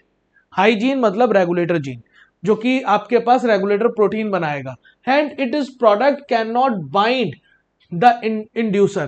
कह रहे हैं आई जीन म्यूटेटेड हुआ जिससे जो उसका प्रोडक्ट है, जो रेगुलेटर जीन का प्रोडक्ट रेगुलेटर प्रोटीन, जो कि बाइंड नहीं कर पा रहा इंड्यूसर। इंड्यूसर से मतलब लैक्टोज से बाइंड नहीं कर पा रहा। तो बताइए ऐसे मीडियम में अगर हमने प्रोवाइड किया है लैक्टोज, तो with what will be the outcome. तो कह रहे हैं कि जब वो म्यूटेशन होकर रेगुलेटर जो प्रोटीन है, जिसे हम कहते थे इन जनरल जो ओपेरॉन ऑफ होता है, तो ये रिप्रेशर की तरह काम करता है और ओपेरॉन को बंद करता है, मतलब बंद बनाए रखता है। जब लैक्टोज होता है तो ये लैक्टोज से बाइंड करके, मतलब इंड्यूसर से बाइंड करके आपको ऑफ नहीं कर पाता है लैक ओपेरॉन को। अगर ये बाइंड नहीं करेगा, अगर ये इंड्यूसर से बाइंड नहीं करेगा, तो जाकर वो प्रोटीन जो रेगुलेटर प्रोटीन रिप्रेसर की तरह काम करेगी और वो ऑपरेटर रीजन से जुड़ जाएगी और किसी तरह का कोई भी ZYA नाम के जीन किसी तरह के mRNA और प्रोटीन नहीं बनाएंगे। तो ZYA gene will be transcribe नहीं, ये वाली बात होगा नॉट ट्रांसक्राइब, मतलब नॉन ट्रांसलेटेड। ठीक है, तो नॉन ट्रांसलेटेड आंसर क्या हो जाएगा, सेकेंड, है ना। तो आपके पास ये आंसर क्या हो जाएगा कि भाई नॉट ट्रांसलेटेड। ठीक, फिर RNA polymerase will bind to promoter region नहीं, और only Z gene will get transcribe no. आपके पास तीनों ट्रांसलेटेड नहीं होंगे। आगे देखिए अगला लिखा हुआ all microbes are not harmful. सारे माइक्रोब्स हार्मफुल नहीं होते, ये बात बिल्कुल सही है, क्योंकि बहुत सारे माइक्रोब ऐसे हैं जो ह्यूमन वेलफेयर के तौर पर यूज होते हैं, जैसे कि LAB मतलब लैक्टिक एसिड बैक्टीरिया जो दूध को दही बदलवाता है, विटामिन B12 के एब्जॉर्प्शन को बढ़वाता है। माइक्रोब्स रीजन में लिखा है causes diseases in animals, plant and human beings, but several microbe ऐसे हैं जो यूजफुल है मैन डाइवर्स वे में, और इसी के यहाँ पर पूरा का पूरा चैप्टर है माइक्रोब्स इन ह्यूमन वेलफेयर। तो आपके पास ये बात असर्शन भी सही है, रीजन भी सही है और करेक्ट एक्सप्लेनेशन भी है। आगे बताइए लिखा हुआ basically each artery and veins consist of. आपको पता है ब्लड वेसल्स में कितनी लेयर्ड होते हैं, 3 लेयर्ड होते हैं, आपको याद आ जाए तो बाहर वाली लेयर को हम ट्यूनिका एक्सटर्ना कहते हैं, मिड वाली को ट्यूनिका मीडिया और इनर वाली को ट्यूनिका इंटिमा कहते हैं, है ना। तो आपको ये बात पता है कि भाई यहां पर ट्यूनिका एक्सटर्ना में कोलेजन फाइबर है, मीडिया में इलास्टिन है, और ट्यूनिका जो इंटिमा है वो स्क्वामस एपिथेलियम की बनी हुई है। तो आपको पता है ये 6 लेयर नहीं है, 5 लेयर नहीं है, ये 3 लेयर है। आंसर थर्ड बनेगा। आगे देखिए लिखा हुआ है given below two statement porous cellophane membranes या membranes of the tube allow the passage of molecule based on concentration gradient. बिल्कुल सही। आपको पता है हीमोडायलिसिस के दौरान जो डायलाइजिंग फ्लूइड है उसके चारों तरफ ऐसी सेलोफेन ट्यूब को डिप रखा गया है जिसमें आपके सेलोफेन ट्यूब में तो पाया जा रहा है नाइट्रोजनस वेस्ट, मतलब ब्लड आ रहा है, लेकिन उस जो डायलाइजिंग फ्लूइड है उसमें नाइट्रोजनस वेस्ट नहीं होते। हाई कंसंट्रेशन से लो कंसंट्रेशन की तरफ नाइट्रोजनस वेस्ट मूव कर जाते हैं जिससे ब्लड आपके पास नाइट्रोजनस बेस से फ्री हो जाता है। तो ये बात बिल्कुल सही है। लिखा हुआ है during the process of haemodialysis blood drain किया जाता है कन्वीनियंट आर्टरी से जिसे पंप्ड कर दिया जाता है इन द डायलाइजिंग यूनिट जिसे हम आर्टिफिशियल किडनी कहते हैं। दोनों स्टेटमेंट बिल्कुल सही है, आंसर 4 बनेगा। दोनों स्टेटमेंट बिल्कुल सही हैं, आंसर क्या बन जाएगा 4। आगे देखिए अगला क्वेश्चन लिखा हुआ है the barnacle growing on the back of whale is the example of commensalism. ये आपके पॉपुलेशन इंटरेक्शन की बात है। बर्नकल्स जो होते हैं वो आपके पास जो व्हेल बड़ी सी मछली है उस पर चिपके रहते हैं और एक जगह से दूसरी जगह पहुंच जाते हैं, फूड की जुगाड़ हो जाती है। कहने का मतलब एक पार्टी तो बेनिफिशियल है, दूसरे को ना फायदा है ना नुकसान है। कमेंसलिज्म में ये बात सही है। फिर लिखा बिकॉज लिखा हुआ है the barnacle harm the whale, harm करता तो ये कमेंसलिज्म होता ही नहीं। दैट्स वाई रीजन क्या हो गया गलत, असर्शन सही रीजन गलत। आंसर आपके पास सेकंड बनेगा। आंसर क्या बन जाएगा सेकंड। चलिए अगला क्वेश्चन बताइए। अगला क्वेश्चन क्या है the colour blind is due to the mutation of certain gene. आपको पता है जीन म्यूटेशन में आता है आपके पास कलर ब्लाइंडनेस और कलर ब्लाइंडनेस आता है एक्स लिंक्ड रेसेसिव डिजीज में आता है। किस में आता है एक्स लिंक्ड रेसेसिव डिजीज में आएगा। तो आपको लिखा हुआ म्यूटेशन हुआ है certain gene present in the X chromosome, बिल्कुल बात सही। The colour blind occurs in about 0.4% male, गलत बात। इसमें मेल ज्यादा अफेक्टेड होते हैं जो कि 8% होते हैं और फीमेल कम अफेक्टेड होती है जो कि 0.4% है। इसका मतलब दूसरा स्टेटमेंट गलत है। दूसरा स्टेटमेंट गलत है, आंसर सेकंड बनना चाहिए। 146 का क्या हो जाएगा बेटा सेकंड हो जाएगा। ठीक है आगे देखिए। आगे आपके पास लिखा है first cellular form of life did not possibly originate till about. तो अगर मैं आपसे कहूं कि भाई फर्स्ट सेलुलर फॉर्म कब आया, तो आपको उससे पहले वायरस आया जो कि आरएनए वायरस है 3 बिलियन ईयर्स एगो। फर्स्ट आपके पास cellular form first prokaryotic cell 2 billion years ago, मतलब 2000 बिलियन ईयर्स पहले। और अगर मैं बात करूं फर्स्ट यूकैरियोटिक सेल तो 2000 से कम, मतलब 1.5 के आसपास बिलियन ईयर्स एगो। तो लिखा the first cellular form of life did not possibly originate till about, तो यहां पर कह देंगे 2000 मिलियन से पहले तक आपके पास ये देखने को नहीं मिला, उसके बाद आया है। फिर लिखा this were properly single cell all life forms were in water environment only. तो यहां पर फिल इन द ब्लैंक्स में आप 2000 मिलियन लिख सकते हो। क्या लिखोगे 2000 मिलियन। आगे देखिए अगला क्वेश्चन क्या है। लिखा हुआ dorsal portion of the mid brain consist of mainly. तो आपके पास मिड ब्रेन की बात कर रहा है तो यहां पर 4 राउंड स्वेलिंग पाई जाती। जो 4 राउंड स्वेलिंग की बात करी जाए तो यहां पर 2 एंटीरियर साइड होती हैं, 2 पोस्टीरियर साइड हैं। एंटीरियर साइड वाले को हम कहते हैं एंटीरियर ऑप्टिक लोब, पीछे वाले को हम कहते हैं पोस्टीरियर ऑडिटरी लोब, और 4 होती हैं तो इसी के व्यापार इसका नाम है कॉर्पोरा क्वाड्रिजेमिना। तो आपके पास आंसर क्या हो जाएगा 4 राउंड। ठीक है आगे लिखा हुआ it was only days the James Watson and Francis Crick based on the X ray diffraction data produced by Maurice Wilkins and, यहां पर नाम आएगा रोजालिंड फ्रैंकलिन का। क्या आएगा रोजालिंड फ्रैंकलिन। और ये क्या कर रहे थे, इन्होंने एक्सरे डिफ्रैक्शन मेथड से first time double helical model को देखा था, है ना। और इस काम के लिए 4 लोगों को, मतलब 3 लोगों को नोबेल प्राइज मिला था। और अब वहां पर फ्रैंकलिन को ये नोबेल प्राइज नहीं मिला था, वॉटसन को मिला, क्रिक को मिला और मॉरिस विल्किंस को मिला। और ये काम कब का है 1953 की। तो 1953 एरविन चारगाफ नहीं, एरविन चारगाफ नहीं, और 1953 रोजालिंड फ्रैंकलिन। आंसर आपके पास थर्ड बनेगा 149। ठीक है बेटा, चलिए आगे देखिए। अगला अगला आपके पास लिखा हुआ है ए और बी, दो स्टेटमेंट दिए गए हैं और गौर से देखिए। He also emphasize the need of initiation of work on artificial culture of embryo. और दूसरा लिखा हुआ है his work on test tube fertilization and intra ovarian pollination won worldwide acclaim. तो ये बात किसका है? फादर ऑफ इंडियन एम्ब्रियोलॉजी, जिसमें नाम आता है आपके पास पंचानन महेश्वरी का। पंचानन महेश्वरी को देखना, रिप्रोडक्शन की यूनिट वाले आपके पास पहले साइंटिस्ट दिए गए हैं।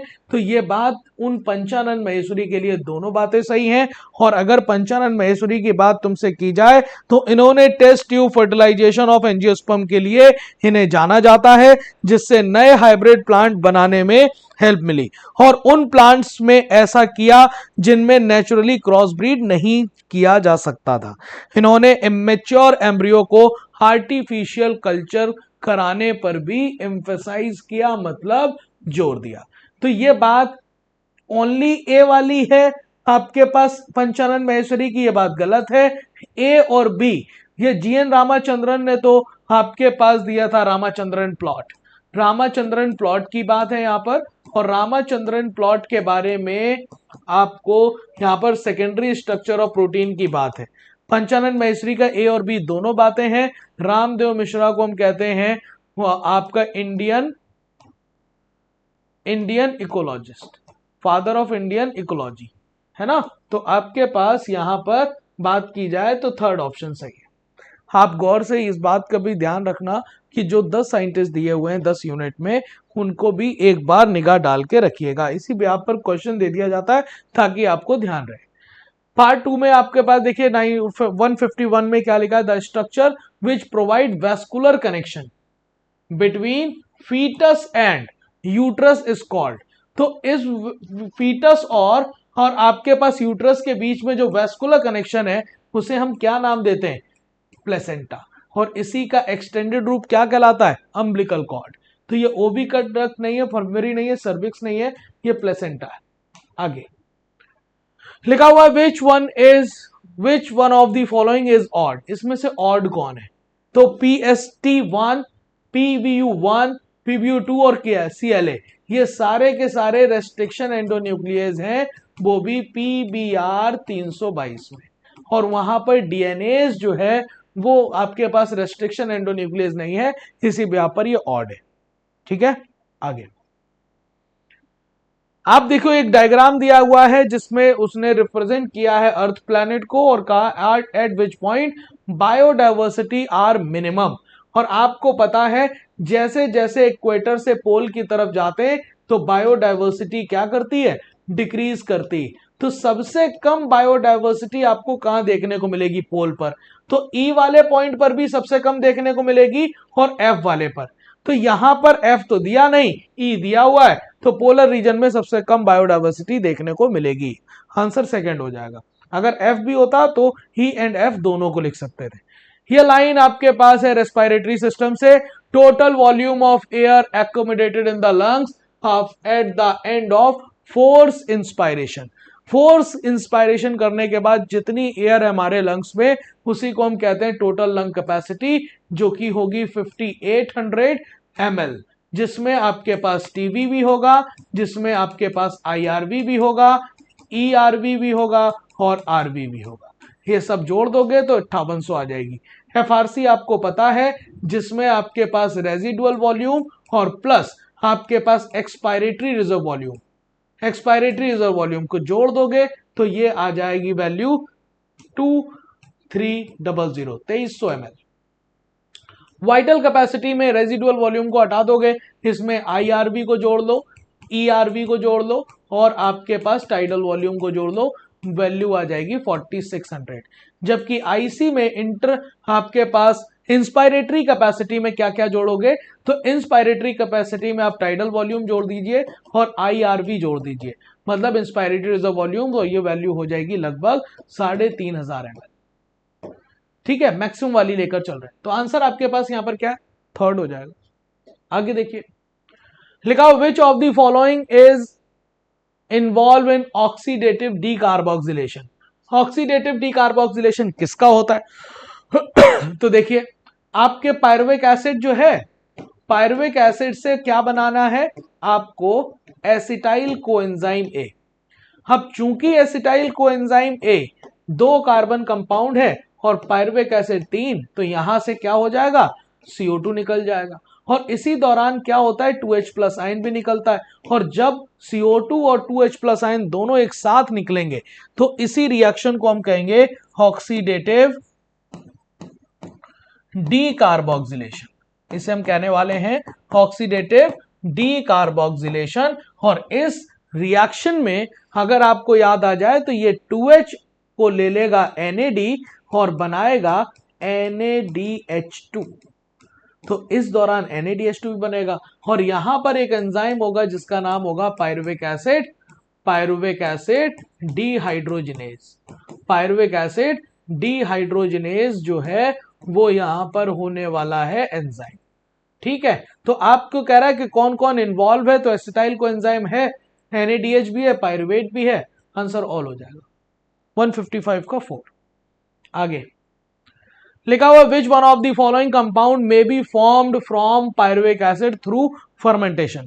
पायरुविक एसिड का फर्मेंटेशन कराओगे तो 2 तरह का हो सकता है, एक एसिडिक फर्मेंटेशन, और एसिडिक फर्मेंटेशन के दौरान क्या बनता है?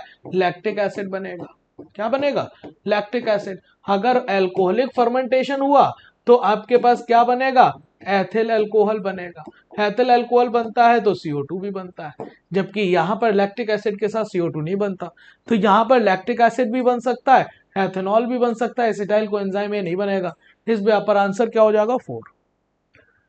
आगे बता दो what is the full form of Rubisco. Rubisco की फुल फॉर्म पूछ रहा है, तो रिबुलोज बिसफॉस्फेट कार्बोक्सिलेज ऑक्सीडेशन नहीं, यहां पर ओ का मतलब ऑक्सीजनेज है, ऑक्सीजन जहां जहां लिखा गलत, ribulose bisphosphate carboxylase oxygenase. Answer 4 हो जाएगा। आगे polycistronic structural gene is present in.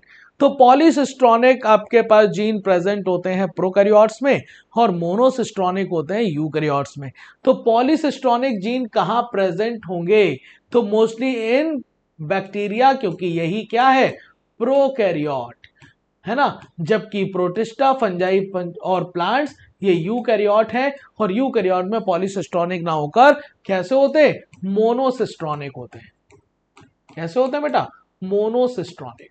तो आंसर आपके पास क्या बनेगा? 51 का फर्स्ट। आगे देखिए which one of the following is are the type of trait. आपको पता है ट्रेट और करेक्टर में क्या अंतर होता है? हमने कहा कि हाइट एक करेक्टर है। अब वो कितनी हाइट है, टॉल है, ड्वार्फ है, 3 इंच है, 4 इंच है, 4 फुट है, 5 फुट है, ये सब ट्रेट है। जैसे कि पोजीशन ऑफ फ्लावर करेक्टर है, अब वो पोजीशन टर्मिनल है, एक्सियल है, ये क्या हो गया? उसकी ट्रेट हो गई। तो उसी बिहाफ पर पूछ रहा है राउंड क्या है? तो राउंड और रिंकल्ड जो है ना, साइज ऑफ सीड है, सॉरी शेप ऑफ सीड। तो शेप में आपके पास शेप ऑफ सीड हो गया उसका करेक्टर, और वो राउंड है या रिंकल्ड है तो ये आपके पास ट्रेट है। ग्रीन चाहे पॉड का कलर हो चाहे वो आपके पास सीड का कलर हो, पॉड का कलर करेक्टर है, सीड का कलर करेक्टर है, ग्रीन है, येलो है, तो ये उसका ट्रेट हो गया, ये भी ट्रेट है। और टॉल और ड्वार्फ ये भी ट्रेट है। ये सारी की सारी ट्रेट है, आंसर 4 होगा, कोई करेक्टर नहीं है। ठीक है, आगे हमारे पास क्या है? Inferior ovary are present in which family. Inferior ovary आपके कोर्स में जितनी भी फैमिली है, 5 फैमिली है, जिसमें फैबेसी मतलब लैग्यूमिनोसी, लैग्यूमिनोसी के बाद मालवेसी, ग्रामिनी, कंपोजिटी और एक और है क्रूसीफेरी। तो ये इसमें सारे में अगर बात करी जाए तो इन 5 फैमिली में सिर्फ एक ही फैमिली है जिसमें इंफीरियर ओवरी है, नाम है कंपोजिटी। जबकि क्रूसीफेरी में सुपीरियर ओवरी है। कैसा है? सुपीरियर, और यहां पर भी सुपीरियर है। क्रूसीफेरी में आपने पढ़ा होगा बाइकार्पिलरी सिनकॉर्पस सुपीरियर ओवरी, है ना। और क्रूसीफेरी में आपने सुना होगा यूनिलोकुलर ओवरी थी, लेकिन फॉल्स सेप्टम, ये जिसे हम रैपलम भी कहते हैं, उसके प्रेजेंट होने से यूनिलोकुलर ओवरी बिकम्स हो गई है बाइलोकुलर। जबकि मालवेसी में ये आपके पास 3 से लेकर इनफाइनाइट तक पाई जा सकती हैं आपके पास कार्पल्स, जो कि फ्यूज्ड होंगे और सुपीरियर ओवरी के साथ होंगे। ठीक है, आगे बताते हैं। आगे आपके पास लिखा हुआ है what is the incubation period of dengue fever. Dengue fever का इंक्यूबेशन पीरियड, सबसे पहले इंक्यूबेशन पीरियड क्या होता है, वो पीरियड, वो टाइम जिससे इन्फेक्शन से लेकर फर्स्ट पैथोजेनिक सिस्टम दिखने तक का टाइम, फर्स्ट सिम्टम आपको दिख जाए, मतलब मच्छर के बाइट करने से फर्स्ट सिम्टम दिखने तक का टाइम इंक्यूबेशन पीरियड है। और डेंगू के केस में ये होता है 3 to 8 डेज। कितना होता है, 3 to 8 डेज। आगे बताएं। आगे आपके पास 2 स्टेटमेंट हैं और उन स्टेटमेंट के बारे में बात कर रहे हैं, बताइएगा। उन स्टेटमेंट में सबसे पहला स्टेटमेंट लिखा है in haemophilia a single protein that is the part of cascade protein involve in the clotting of blood is affected. सही बात है, क्योंकि आपको पता है ब्लड क्लॉटिंग में कैस्केड प्रोसेस का बड़ा इंपॉर्टेंट रोल है। बहुत सारी लिंक्ड रिएक्शन आपस में आपको थ्रोम्बोकाइनेज एक्टिव को बनाने का काम करती है। कोई एक सिंगल प्रोटीन भी अफेक्ट हुई तो कैस्केड प्रोसेस पूरा ना होकर थ्रोम्बोकाइनेज एक्टिव नहीं बनेगा, मतलब थ्रोम्बोकाइनेज एंजाइम नहीं बनेगा, तो हेपारिन जो है वो इनएक्टिव नहीं होगा, प्रोथ्रोम्बिन को थ्रोम्बिन में नहीं बदला जाएगा। और अगर प्रोथ्रोम्बिन थ्रोम्बिन में नहीं बदला तो फाइब्रिनोजन फाइब्रिन में कैसे बदल पाएगा, क्योंकि फाइब्रिनोजन को फाइब्रिन में बदलने के लिए थ्रोम्बिन चाहिए। तो इसका मतलब ये बात सही है। Thalassaemia can be classified according to which chain of haemoglobin molecule is affected. सही बात है, क्योंकि थैलेसीमिया एक क्वांटिटेटिव डिसऑर्डर है जिनमें चेन ऑफ हीमोफिलिया, जो हीमोग्लोबिन की चेन है वो अफेक्ट होती है। जबकि क्वालिटेटिव प्रॉब्लम है आपके पास सिकल सेल एनीमिया, जिसमें क्वालिटी या फिर मतलब कहा जाता है हीमोग्लोबिन के स्ट्रक्चर में गड़बड़ आता है। ठीक है, जिसमें 6 पोजीशन पर ग्लूटामिक एसिड आना चाहिए, वहां पर क्या आ जाता है, वैलिन आ जाता है। तो ये दोनों स्टेटमेंट बिल्कुल सही है। आंसर आपके पास 4 हो जाएगा 162 का। आगे बताओ। लिखा हुआ है कि यैक का फुल फॉर्म क्या है, तो आपने पढ़ा होगा एनोटेशन सीक्वेंसिंग। एनोटेशन जब किया गया था फ्रेडरिक सेंगर के द्वारा, तो वहां पर हमने जीन कॉपी को बनाने के लिए लार्ज सैंपल ऑफ, मतलब जो डीएनए को उसे कॉपी करने के लिए हमने ईस्ट के क्रोमोसोम का यूज किया, जिसे आर्टिफिशियली बनाया गया। येलो आर्टिफिशियल क्रोमोसोम इसे नहीं कहते, यहाँ पर ईस्ट अप्लाइड क्रोमोसोम नहीं कहते, ईस्ट आर्टिफिशियल क्रोमोसोम कहते। ऐसे ही यैक बनाया गया था, ऐसे ही हमने बैक भी बनाया था, बैक्टीरियल आर्टिफिशियल क्रोमोसोम। आंसर आपके पास क्या बन जाएगा, ये वाला। ठीक है, तो आपको यैक का फुल फॉर्म पूछ रहा है। आगे देखिए 164। देखिए select the incorrect match of genetic code. Genetic code का सेलेक्ट आपको करना है, तो बताइए यू यू यू, ये यू यू यू जो है वो ल्यूसीन का नहीं है भाई साहब, ये तो है फेनिलएलेनिन का। किसका है, फेनिलएलेनिन का। तो देखिए ये आपके पास ये यू यू यू और यू यू सी, ये फेनिलएलेनिन का, ये ठीक है। जी जी जी, ये बात सही है, क्योंकि ग्लाइसिन की बात करी जाए तो ग्लाइसिन के कितने कोड होते हैं, ग्लाइसिन के 4 कोड होते हैं, जिसमें बात करी जाए जी जी ए, जी जी यू, जी जी सी और जी जी जी। तो ये सब आपके पास क्या हो गए, ग्लाइसिन के। और लाइसिन के 2 होते हैं जेनेटिक कोड, ए और ए जी। ये भी बात सही है, गलत निकालना था तो आंसर क्या हो गया, फर्स्ट। ठीक है, क्योंकि अगर मैं ल्यूसीन के बारे में बात करूं तो ल्यूसीन के बारे में, ल्यूसीन के जेनेटिक कोड कितने होते हैं, 4 होते हैं। और 4 में आपको क्या याद रखना चाहिए, तो आप सिर्फ एक बात याद रखिए, सी यू। तो C U A, C U G, C U C और सी यू सी, नहीं ए यू आया नहीं, सी यू आया, यू ए जी सी ये बदलना है बस, बाकी ये सब सेम रहेगा। ठीक है, आंसर आपके पास फर्स्ट बनेगा। आगे देखिए, आपको ये फोटो दिया हुआ है और उस फोटो में पहचानना है ए क्या है, तो ए हमें दिख रहा है प्लेसेंटल विलाई। क्या है, प्लेसेंटल विलाई, प्लेसेंटल विलाई है बेटा। जबकि बी क्या है, बी आपके पास योक सैक है। क्या है, योक सैक। सी क्या है, सी एम्ब्रियो है। डी क्या है यहां पर, डी जो है वो है umbilical cord with blood vessels, umbilical cord. तो यहां पर ए प्लेसेंटल ब्लाई है, यस, बी योगसेक है, यस, और सी एम्ब्रियो है। आंसर ऑल हो जाएगा। आगे देखिए, आगे आपके पास क्वेश्चन क्या है देख लेते हैं।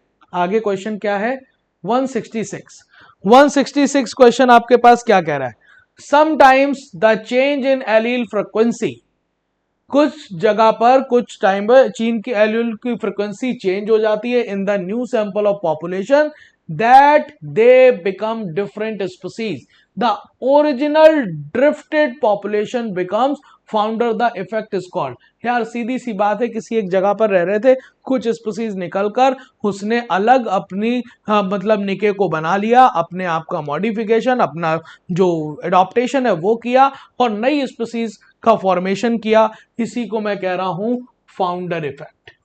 और founder effect comes under genetic drift. Genetic drift के दो इफेक्ट हैं, एक फाउंडर इफेक्ट और एक बॉटलनेक इफेक्ट, है ना। तो यहां पर आंसर क्या आ जाएगा, फाउंडर इफेक्ट। 166 का क्या हो जाएगा, सेकेंड। आगे देखिए, लिखा हुआ in human body on which site of PO2 is 104। तो partial pressure of 104 mm of Hg कहां होता है, एल्वियोलाई में होता है। कहां होता है बेटा, एल्वियोलाई में। यहां पर बॉडी टिश्यू में नहीं, सिस्टेमिक वेन्स में नहीं, पल्मोनरी आर्टरी में नहीं, जवाब क्या होगा, एल्वियोलाई में।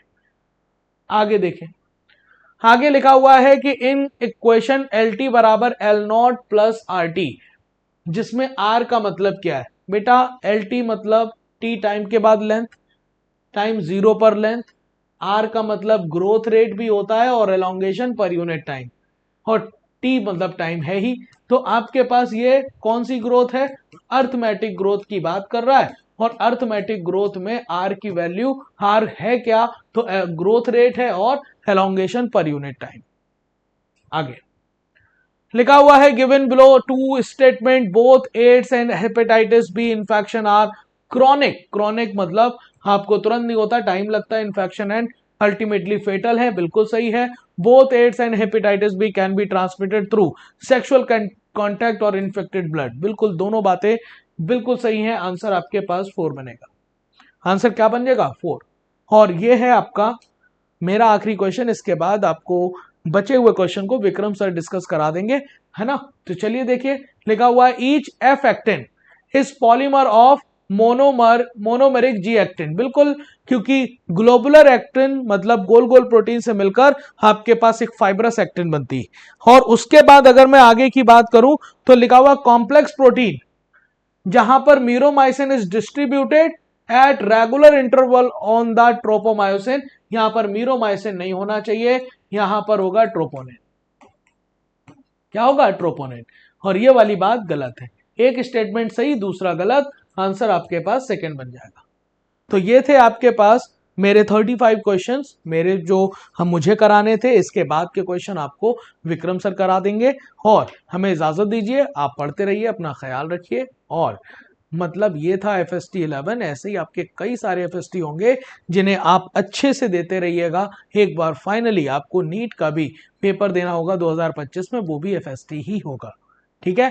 तो ऐसे ही पढ़ते रहिए, ख्याल रखिए, है ना। Thank you so much. Hello बच्चों, न्यू लाइट के यूट्यूब चैनल पर आप सभी का स्वागत है। प्यारे बच्चों, मैं विक्रम चक्रवर्ती आज आपके समक्ष लेकर के हाजिर हुआ हूं all India full syllabus test का पेपर डिस्कशन का सेशन, जो कि आज हम लोग का FST 11 का पेपर है, जो कि 8 सितंबर 2024 को हमारे इंस्टीट्यूट की तरफ से ऑनलाइन ऑफलाइन में दोनों पेपर हुआ है। पेपर ठीक था, आप सबने बढ़ के हिस्सा लिया, इसके लिए आप सभी को धन्यवाद। सबसे पहले पेपर को डिस्कस करने वाले हमारे सीनियर साथी doctor Ali sir, doctor Shailendra sir, जिन्होंने क्वेश्चन नंबर 101 से लेकर 170 तक की जर्नी आप लोग साथ की है। अब इसके आगे की जर्नी आप लोग मेरे साथ करेंगे। क्वेश्चन नंबर 171 से 200 तक की जर्नी आप देखेंगे। सबसे पहला क्वेश्चन आपके सामने, सेलेक्ट द इनकरेक्ट मैच। सवाल में ये सवाल नॉर्मल मैचिंग का नहीं है, आपको यहाँ पे कुछ कैरेक्टर दिए गए हैं, कुछ कैटेगरी दी गई है, उसके बिहा पे आपको अपनी मैचिंग सेट करनी है, ठीक। तो पहला है आपकी बुक में, जब आप ये चैप्टर खोलते हैं बायोलॉजिकल क्लासिफिकेशन, तो उसमें जो आपका चार्ट बना RS विटेकर का, ये उसी चार्ट का एक प्रोटोटाइप है। वहाँ पर मैंने 5 किंगडम था, यहाँ में 2 किंगडम को कोरिलेट किया है। सेल टाइप का मतलब है या तो ये प्रोकैरियोटिक हो सकता है या तो यूकैरियोटिक। हमें पता है कि प्रोकैरियोटिक का एक किंगडम होता है और यूकैरियोटिक का 4, जिसमें प्रोटिस्टा, फंजाई, प्लांटी, एनिमलिया, मतलब फंजाई यूकैरियोटिक है। और मोड ऑफ न्यूट्रिशन जो मोनरा में होता है बच्चों, वो ऑटोट्रॉफिक भी होता है और हेटेरोट्रॉफिक भी होता है। ऑटोट्रॉफिक में कीमो ऑटोट्राफ्स और फोटो ऑटोट्राफ दोनों, ये कौन से आपके नाइट्रोसोमनास, नाइट्रोसुको, नाइट्रोबैक्टर, और फोटो ऑटोट्राफ साइनोबैक्टीरिया। ठीक, तो भैया इसका मतलब ये तो गलत है, ऑलवेज हेटेरोट्रॉफिक नहीं होगा। फंजाई तो कभी भी हेटेरोट्रॉफिक हो नहीं सकता, हेटेरोट्रॉफिक ही होगा। अब देखिए न्यूक्लियर मेम्ब्रेन इसमें एब्सेंट, क्यों? क्योंकि ये प्रोकैरियोट्स है, इसमें फिर क्योंकि यूकैरियोट्स है। अब देखिए सेल वॉल इस पर नॉन सेलुलोजिक होती है, पेप्टाइडोग्लाइकॉन्स की बनी होती है, that is modified nitrogen sugar की, नाग नाम डैफ की बनी होती है, और उसमें प्रेजेंट विथ काइटिन, पॉलीसेकेराइड भी होता है उसमें। तो भाई सेकेंड आंसर सही है। अब देखिए लिखा सेट द करेक्ट मैच। आपको पता माइकोप्लाज्मा ये वो प्रोकैरियोट था या वो बैक्टीरिया था दैट सेल वॉल एब्सेंट, मतलब सेल वॉल लेस बैक्टीरिया। ठीक, तो भाई माइकोप्लाज्मा क्या होगा? एक प्रोकैरियोट हो गया। पैरामीशियम आपको मालूम है एक प्रोटोजोवन है, प्रोटोजोवन क्या है? प्रोटिस्टा। अब प्रोटोजोवन में कौन सा? सीलिएटेड प्रोटोजोवन है, तो दैट इज बी फर्स्ट। इसमें एक खास बात होती है कि इसमें डाइमॉर्फिक न्यूक्लियस पाया जाता है, एक होता है मैक्रो, एक होता है माइक्रो। इन दोनों के काम अलग अलग होते हैं, माइक्रो रिप्रोडक्शन में, माइक्रो न्यूट्रिशन में। अब देखिए राइजोपस आपको मालूम है फाइकोमाइसिस का सदस्य है, और फाइकोमाइसिस फंजाई किंगडम का एक क्लास होता है। ठीक, फंजाई किंगडम का एक क्लास है, मान लीजिए ग्रुप मान लीजिए। अब आपको पता फंजाई आपकी क्या है? मल्टीसेलुलर, और फंजाई क्या है? हेटेरोट्रॉफिक। जाहिर सी बात है राइजोपस मल्टी हेटेरोट्रॉफिक। और प्रियान जो होते हैं एक प्रकार के इन्फेक्शियस एजेंट होते हैं, अब नॉर्मली फोल्डेड प्रोटीन होते हैं। इनसे होने वाली बीमारी बोवाइन स्पॉन्जीफॉर्म इंसेफेलोपैथी, और उसी का शॉर्ट फॉर्म ये लिखा हुआ है। और दूसरा CR जैकब डिजीज। ठीक, तो भाई ये होगा D थर्ड। तो देखिए A second, B first, C fourth, D third, second answer. अब देखिए आपको ये बताया गया था कि भाई आइसोगैमस, ऊगैमस और एनाइसोगैमस ये है क्या? ये टाइप ऑफ सेक्सुअल रिप्रोडक्शन है।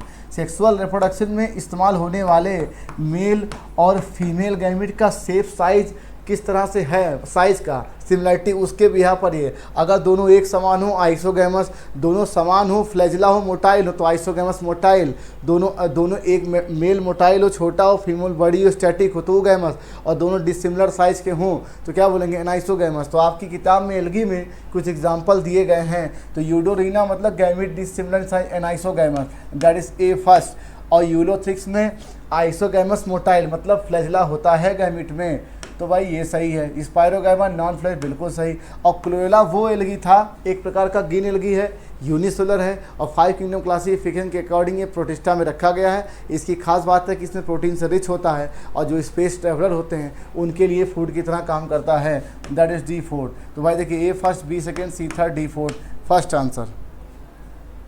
अब देखिए आपको मालूम है कि हमारे शरीर में कुछ भी जब फिजियोलॉजी में चेंज या कोई प्रॉब्लम आती है तो उसके रिसेप्टर होते हैं।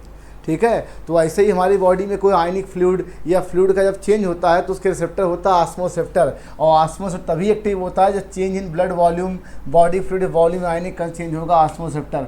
ये तब स्विच ऑन होगा जब बॉडी से ज़्यादा क्या निकलेगा? फ्लूइड निकलने लगेगा, तो बॉडी के लिए हार्मफुल है। तो ये क्या करेगा? स्विच ऑन करके तो न्यूरो हाइपोफाइज को सिग्नल देगा कि ADS निकालने की जरूरत है, ताकि डिस्टल कंट्रीब्यूल से आपका पानी का रीअब्जॉर्प्शन हो। मतलब अगर कहीं ऐसा केस बना कि पानी से एक्सेस लॉस ऑफ फ्लूइड या बॉडी वॉल्यूम हो रहा है तो क्या होगा? न्यूरो हाइपोफाइसिस से, जो कि एक्चुअल में हाइपोथैलेमिक हार्मोन होता है ADH, वहाँ से वो रिलीज होगा। ठीक है, और क्या करेगा? रीअब्जॉर्प्शन को फेवर करेगा, जिससे प्रिवेंट होगा डायूरेसिस।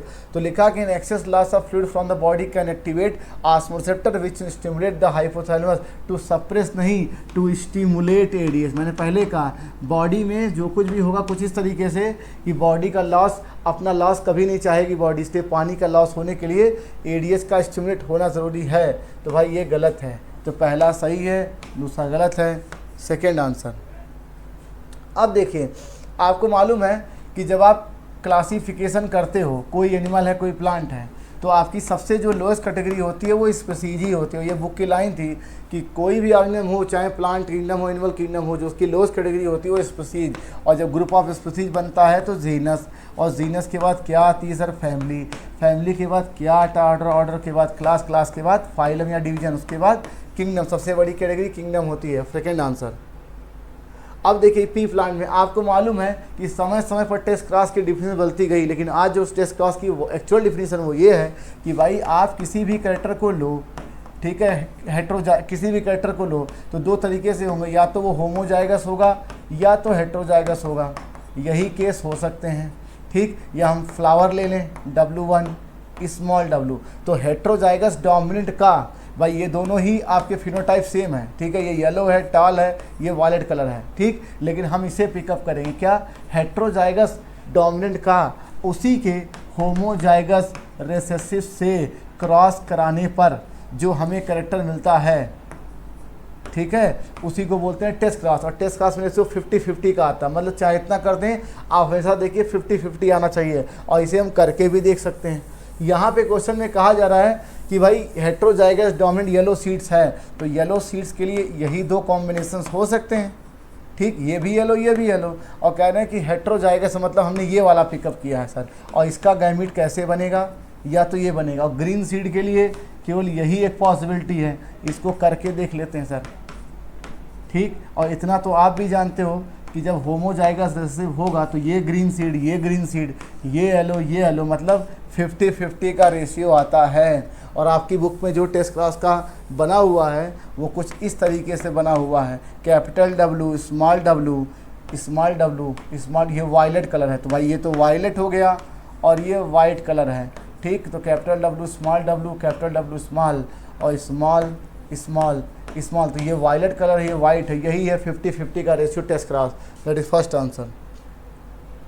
अब देखिए सपोज दैट ये एक ऑर्गेनिज्म है, उसकी एक कोशिका है और उसका ये पेरेंटल ये मतलब होस्ट जीनोम है, डीएनए है जो भी है। अब इसके जीनोम में आप कोई छेड़छाड़ कर दें, इसी में सीक्वेंस चेंज कर दें या कोई बाहर से डीएनए डाल दें, तो आपने क्या किया, जेनेटिकली मॉडिफाइड ऑर्गेनिज्म किसी कैरेक्टर के लिए आप जीन में थोड़ा चेंज भी कर सकते हैं या बाहर से कोई जीन डाल दें, तो मतलब इसे क्या बोलेंगे, GMO, जेनेटिकली मॉडिफाइड ऑर्गेनिज्म, ठीक है। और ये आपकी बुक में क्या हो सकता है सर, प्लांट हो सकता है, एनिमल हो सकता है, फंजाई हो सकता है, बैक्टीरिया हो सकता है, ठीक। तो GMO, ठीक। अब देखिए एक्सप्लांट क्या है सर, एक्सप्लांट टिश्यू कल्चर में लेने वाला वो कोई पार्ट था जिससे आप नए पौधे का प्रोपगेशन करते थे। टॉटीपोटेंसी ये थी कि जो एक्सप्लांट की ये प्रॉपर्टी जिसने पूरे पौधे का निर्माण कर दिया, टॉटीपोटेंसी। और सोमैटिक हाइब्रिड का मतलब कि दो अलग अलग सेल लें, उसके सेल वाल को डिसॉल्व करके आप दो सेल को फ्यूज करें, अब जो हाइब्रिड बना अलग अलग पौधे अलग अलग कैरेक्टर के, जिसको क्या बोलेंगे, सोमैटिक हाइब्रिड। और इस घटना का नाम somatic hybridisation, that is third answer. अब देखिए set the correct option for Taq polymerase. कुछ नहीं, जब आपने PCR पढ़ा था तो आपको मालूम है डीनेचुरेशन, अर्निंग, एक्सटिंक्शन, ये सब के सब हाई टेम्परेचर पर 50 डिग्री के ऊपर होने वाले प्रोसेस थे। तो यहाँ पे नॉर्मल DNA पॉलीमरेज जो हम लोगों में है रेप्लिकेशन का, वो काम नहीं करता। तो फिर एक बैक्टीरिया था थर्मस एक्वाटिकस, जिससे एक पॉलीमरेज निकाला गया, टैग पॉलीमरेज। इसकी खास बात थी कि ये 50 डिग्री सेल्सियस के ऊपर भी काम कर रहा था, मतलब ये PCR में इन्वॉल्व है, PCR में शामिल है। बात को समझिए। आपको मालूम है थर्मस एक्टिविकेटिस अगर एक बैक्टीरिया है तो बैक्टीरिया यूनिसेलुलर, और यही गलत है कि किससे आइसोलेट किया गया, यूनिसेलुलर से आइसोलेट किया गया, गलत हो गया। टैग पॉलीमरेज है, PCR में इन्वॉल्व है, और ये हाई टेम्परेचर पर भी एक्टिव रहता है जब डीनेचुरेशन और डबल बॉन्ड होता है, दैट इज थर्ड आंसर। आपको मालूम है जितने आपको दिखाए गए हैं वो सब के सब एक प्रकार के रेस्ट्रिक्शन एंजाइम हैं, ठीक। तो बिल्कुल सही है, और ये सब के सब बैक्टीरिया या प्रोकैरियोट्स निकाले गए हैं, और इनकी खास बात है कि ये पैलिंड्रोम पे वर्क करते हैं। अब सर ये पैलिंड्रोम क्या चीज़ है, ये पूरे DNA में एक विशेष सीक्वेंस होता है जिस पे वो काम कर, जैसे आपको मालूम है कि EcoR फर्स्ट ये कहाँ काम करेगा, GAATTC, और दैट इज CTTAAG, मतलब ये यहीं कट करेगा, ये है पैलिंड्रोमिक। तो भाई ये तो बिल्कुल सही है। अब देखिए ये सब के सब बैक्टीरिया से या प्रोकैरियोट्स निकाले गए हैं, कहीं पर भी यूकैरियोट से ये तीनों ऑप्टेन होने की बात नहीं है, दैट इज फोर्थ आंसर। अब देख correct statement for Mendel dihybrid class. आपको पता है मेंडल डायहाइब्रिड क्लास में क्या करेक्टर लिया गया था सर, एक लिया गया था सीड कलर, एक लिया गया था सीड शेप, दो लिया गया था character seed colour seed shape. आपने क्या पढ़ा था सर, येलो कलर था और राउंड शेप था, ठीक है, और ग्रीन कलर था, रिंकल्ड शेप था, यही था, आपको ये पता है कि लिया गया था। और जब इसका फिनोटाइप निकाला गया सर तो 9331 निकाला गया, कितना 16 में। और ये 9 जो था वो क्या था, येलो राउंड था। इसका मतलब आप देख सकते हैं कि 16 में अकेला 9 क्या है, येलो राउंड है। तो इतना तो हमको पता है कि 9 इन सब में सबसे बड़ी संख्या, मतलब येलो राउंड ही मेंडल डायहेब्रिड क्रॉस पे सबसे ज़्यादा फिनोटाइप वाला है। तो मैक्सिमम नंबर में यही सही है। और क्या लिया गया sir, seed shape, seed colour. और येलो डोमिनेंट है ग्रीन पे, और राउंड डोमिनेंट है ग्रीन पे, मतलब राउंड डोमिनेंट रिंकल्ड पे। और 9 फिनोटाइप है। और इसमें 4 प्रकार के गैमेट क्यों बने सर, क्योंकि जब आप इनके पेरेंट्स की बात करोगे तो यहाँ पर हमें 2 ऐसे लोकस है जहाँ हेट्रोजाइगस है, हेट्रोजाइगस का नंबर 2 है। तो 2 की पावर n से अगर हम निकालेंगे 2 दूनी 4 है। ठीक। अब सर एक बड़ी चीज़ है कि अगर आपको हेट्रोजाइगस मालूम हो, जैसे क्रॉस कराया जाता है, जैसे मान लीजिए मैंने ऐसे क्रॉस कराया, ठीक, और मैंने ऐसे क्रॉस कराया, ठीक। एक चीज़ और सीख लीजिए लगे हाथ। अब देखिए एक लोकस ये है हेट्रोजाइगस का, एक ये है, ठीक। इसका अब जितने लोकस होते हैं उतना ही हाइब्रिड होता है। अब अगर मैं हाइब्रिड की बात करूँगा तो ये 2 बोलेंगे। अगर मैं हेट्रोजाइगस की बात करूँगा, हेट्रोजाइगस, तो ये 2 है। तो अगर आप किसी भी दिए गए क्रॉस में नंबर ऑफ हाइब्रिड निकाल लें या हेट्रोजाइगस निकाल लें तो type of gamete, type of genotype, type phenotype निकाल सकते हैं। तो कहते हैं जीनोटाइप का अगर निकालना होगा, जीनोटाइप का टाइप तो 3 की पावर n से निकालेंगे। फिनोटाइप का टाइप निकालना होगा तो 2 की पावर n से निकालेंगे। गैमीट की टाइप निकालनी होगी तो 2 की पावर n से निकालेंगे। टोटल नंबर ऑफ इंडिविजुअल इनके क्रॉस से बनने वाले जो होंगे वो 4 की पावर n से निकालेंगे सर। और जब 4 की पावर n रखोगे 4 की पावर 2 दैट इज 16। इसीलिए आप पढ़ते हो डायहेब्रिड क्लास 16 प्रोजनी बनती है, 16 प्रोजनी बनती क्योंकि ये डायहेब्रिड क्लास है। 4 प्रकार के गैमीट कौन कौन से थे आपको खुद ही मालूम है। पहला था कैपिटल आर कैपिटल वाई, इस और capital R small Y, small R capital Y, small R small Y. ये 4 प्रकार गैमीट बनता है। और 4 ही फिनोटाइप था, yellow round, yellow wrinkled, green round, green wrinkled. तो भाई ये सभी के सभी सेंटेंस क्या है, सही, ABCD दैट इज ऑल सही हैं।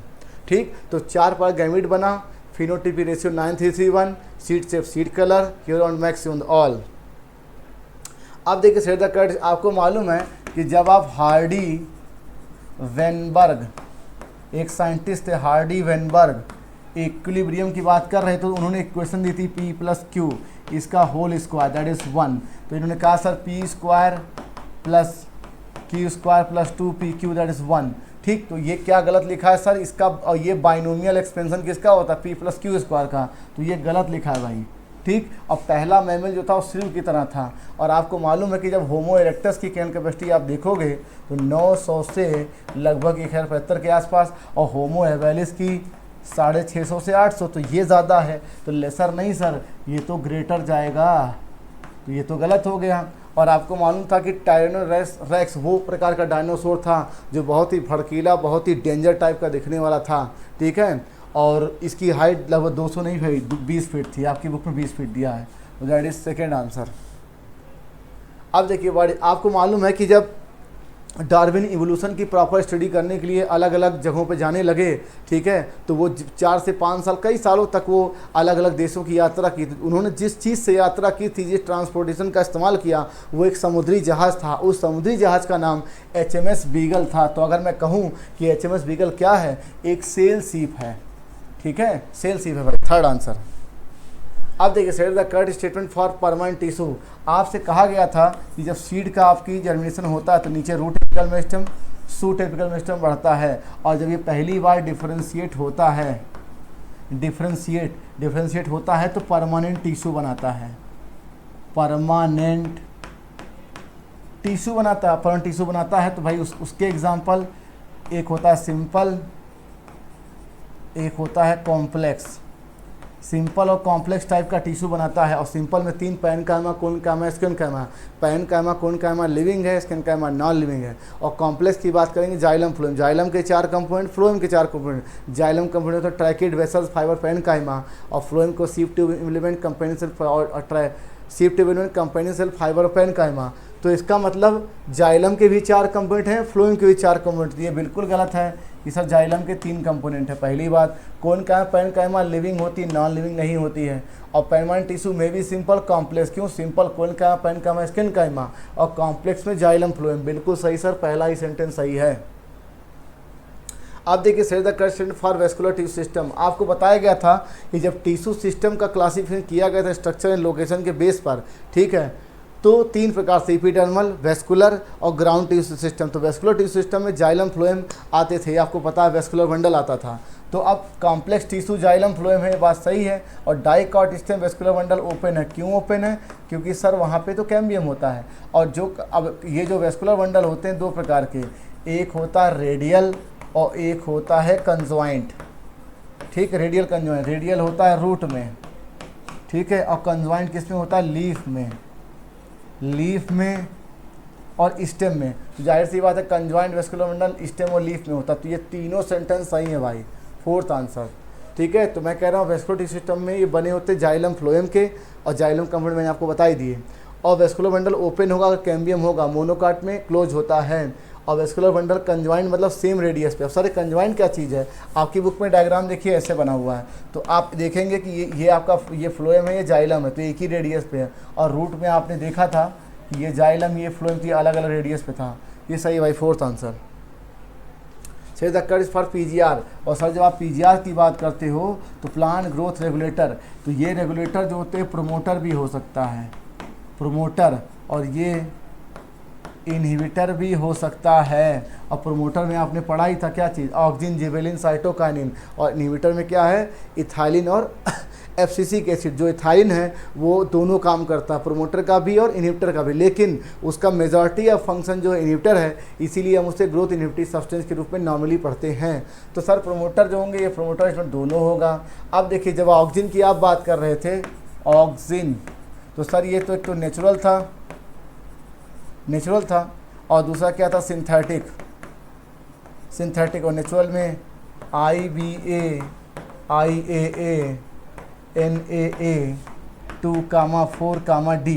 ठीक, तो ये हो गए indole derivative, indole butyric acid, indole acetic acid, और ये नेफ्थलीन एस्टिक एसिड और 2,4-डाइक्लोरोफिनॉक्सी एस्टिक, ये एक प्रकार का क्या है, वीडीसाइड है, किसमें, डाइकॉट में। तो सर जो नेचुरल ऑक्सीजन है वो इंडोल डेरिवेटिव है। और ऑक्सीजन की डिस्कवरी एक FW8 साइंटिस्ट थे जिन्होंने OH सीडलिंग के कोलेटाइल से इसको आइसोलेट किया था। ये बात बिल्कुल सही है। और पॉजिटिव फोटोट्रॉपिक एक्सपेरिमेंट या ट्रॉपिज्म, फोटोट्रॉपिक कर्वेचर के मुड़ने या फोटोट्रॉपिक घटना से ऑक्सीजन की डिस्कवरी जो है हुई थी। That is 4th answer. अब देखिए सेट द इनकार्टेशन, डीकैपिटेशन वाइडली। आपको मालूम है कि जब सीड का जर्मिनेशन होता है तो ये ऊपर से आपका कोलेटाइल से बहुत तेज़ी से ऊपर बढ़ता है। अब ये और ऊपर बहुत तेज़ी से बढ़ेगा, क्यों? क्योंकि इसके टिप पर जो होता है वो ऑक्सीजन होता है, और ऑक्सीजन जो होता है सेल डिवीजन को प्रमोट करता है, सेल डिवीजन से ग्रोथ होता है। हालांकि सेल डिवीजन को साइटोकाइन भी प्रमोट करता है, लेकिन वो ऊपर की तरफ नहीं। ऑक्सीजन, साइटोकाइन कई जगहों बनता है, लेकिन ऑक्सीजन जो होता है वो सूट टिप पे बनता है, बहुत तेज़ी से बढ़ाता है। अब देखिए, अब हम चाय, कुछ ऐसी फसलें होती हैं जिनमें हमें उसकी पत्तियाँ, उसके लेटरल ग्रोथ की आवश्यकता होती है, चाय की पत्ती हमें चाहिए, तो हम क्या करेंगे कि हम चाहेंगे कि इस तरह से ग्रोथ बढ़े, लेटरल ग्रोथ ज़्यादा बढ़े, तो हमें करना क्या कि हम यहीं से इसको काट देंगे। अगर काट देंगे सूट टिप पे ऑक्सीजन बनेगा नहीं, तो ऑक्सीजन नहीं बनेगा तो हम देख रहे हैं कि बहुत तेज़ी से ये लेटरल ग्रोथ हो रहा है, पत्तियाँ जो लेटरली होती हैं बहुत तेज़ी से बढ़ रही हैं। तो ऐसा क्यों है? क्योंकि ऑक्सीजन साइटोकाइनेसिस करता था, लेकिन जो साइटोकाइन है वो भी सेल डिवीजन प्रमोट करता है, मतलब ग्रोथ होती है। तो ऑक्सीजन ऊपर ले जाता था और साइटोकाइन बगल से ग्रोथ कराती है। मतलब ये जो चीज़, अब देखिए जितने समय तक ये तेज़ी से आगे बढ़ता रहा तो जो लेटरल ग्रोथ है वो सप्रेस रही, इसी को बोलते हैं एपिकल डोमिनेंस। एपिकल ग्रोथ की वजह से लेटरल ग्रोथ सप्रेस होती है, एपिकल डोमिनेंस।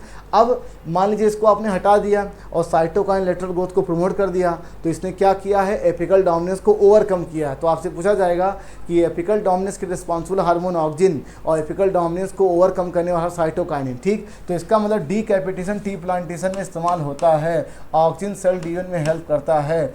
अब देखिए स्ट्रेस कंडीशन में हमें चाहिए किसी पौधे को कि वाटर को कंजर्व कर लिया जाए, और स्ट्रेस कंडीशन में चाहिए कि हम रेट ऑफ ट्रांसफर घटा लें, तो इसके दो तरीके हैं, या तो पत्ती को मोड़ लें जैसे कि बुली फॉर्म सेल करती थी, और या तो स्टोमेटा क्लोज कर लें। तो एक ऐसा हार्मोन है ABA जो कि स्ट्रेस कंडीशन में निकलता है और स्टोमेटा क्लोजर को प्रमोट करता है। तो भैया ये GA नहीं है, ये आपका ABA है। और GA आल्सो डिले लीफ सेनेशन, बिल्कुल सही है सर। तो यही थर्ड वाला ही गलत है, थर्ड आंसर। अब देखिए ये 3 वर्ड्स मैचिंग है, आपको पता जेली फिश, और इसका दूसरा नाम होता है ऑरेलिया। ऑरेलिया जो है डिप्लोब्लास्टिक है और ये एसीलोमेट है, ठीक है। तो प्लेटीहेल्मिन्थीस, पोरीफेरा, सिलेंडेटा, ये सबके सब एसीलोमेट है। सीडोसीलोम कौन है? एसके हेल्मिन्थीस। तो यहाँ तक तो ठीक है सर, ये गलत है। सिल्वर फिश का दूसरा नाम होता है लेपिस्मा, ये आर्थ्रोपोडा का मेंबर है, तो जॉइंटेड अपेंडिक्स का करेक्टर होगा, और ये ट्रू सीलोम होता है, यही सही है। अब देखिए वैसे तो मोलस्का में ओपन सर्कुलेटरी सिस्टम पाया जाता है, वैसे तो मोलस्का में ओपन सर्कुलेटरी सिस्टम पाया जाता है, लेकिन जो इसका सिफेलोपोडा है जिसके मेंबर आपके सीपिया और कटल फिश होते हैं, दैट इज मतलब सीपिया हो गया और आपका क्या हो गया octopus, that is devil fish, इन दोनों में क्लोज होता है, क्लोज सर्कुलेटरी सिस्टम। तो ये सही है, ये सही है, ये गलत है। और डॉग फिश में जो होता है वो टू चैम्बर्ड हार्ट होता है, दैट इज 1 ऑरिकल 1 वेंट्रिकल, यहाँ 2 नहीं 1 होगा सर, ये भी गलत है। तो ये सेकंड आंसर। अब देखिए आपको मालूम है कि सपोज दैट ये एक सेल है, टारगेट सेल है, और हार्मोन यहाँ से चला अपनी जगह से जहाँ से वो निकलता है। अब इसके ये आपका न्यूक्लियस है और ये आपका जीनोमिक है, ठीक।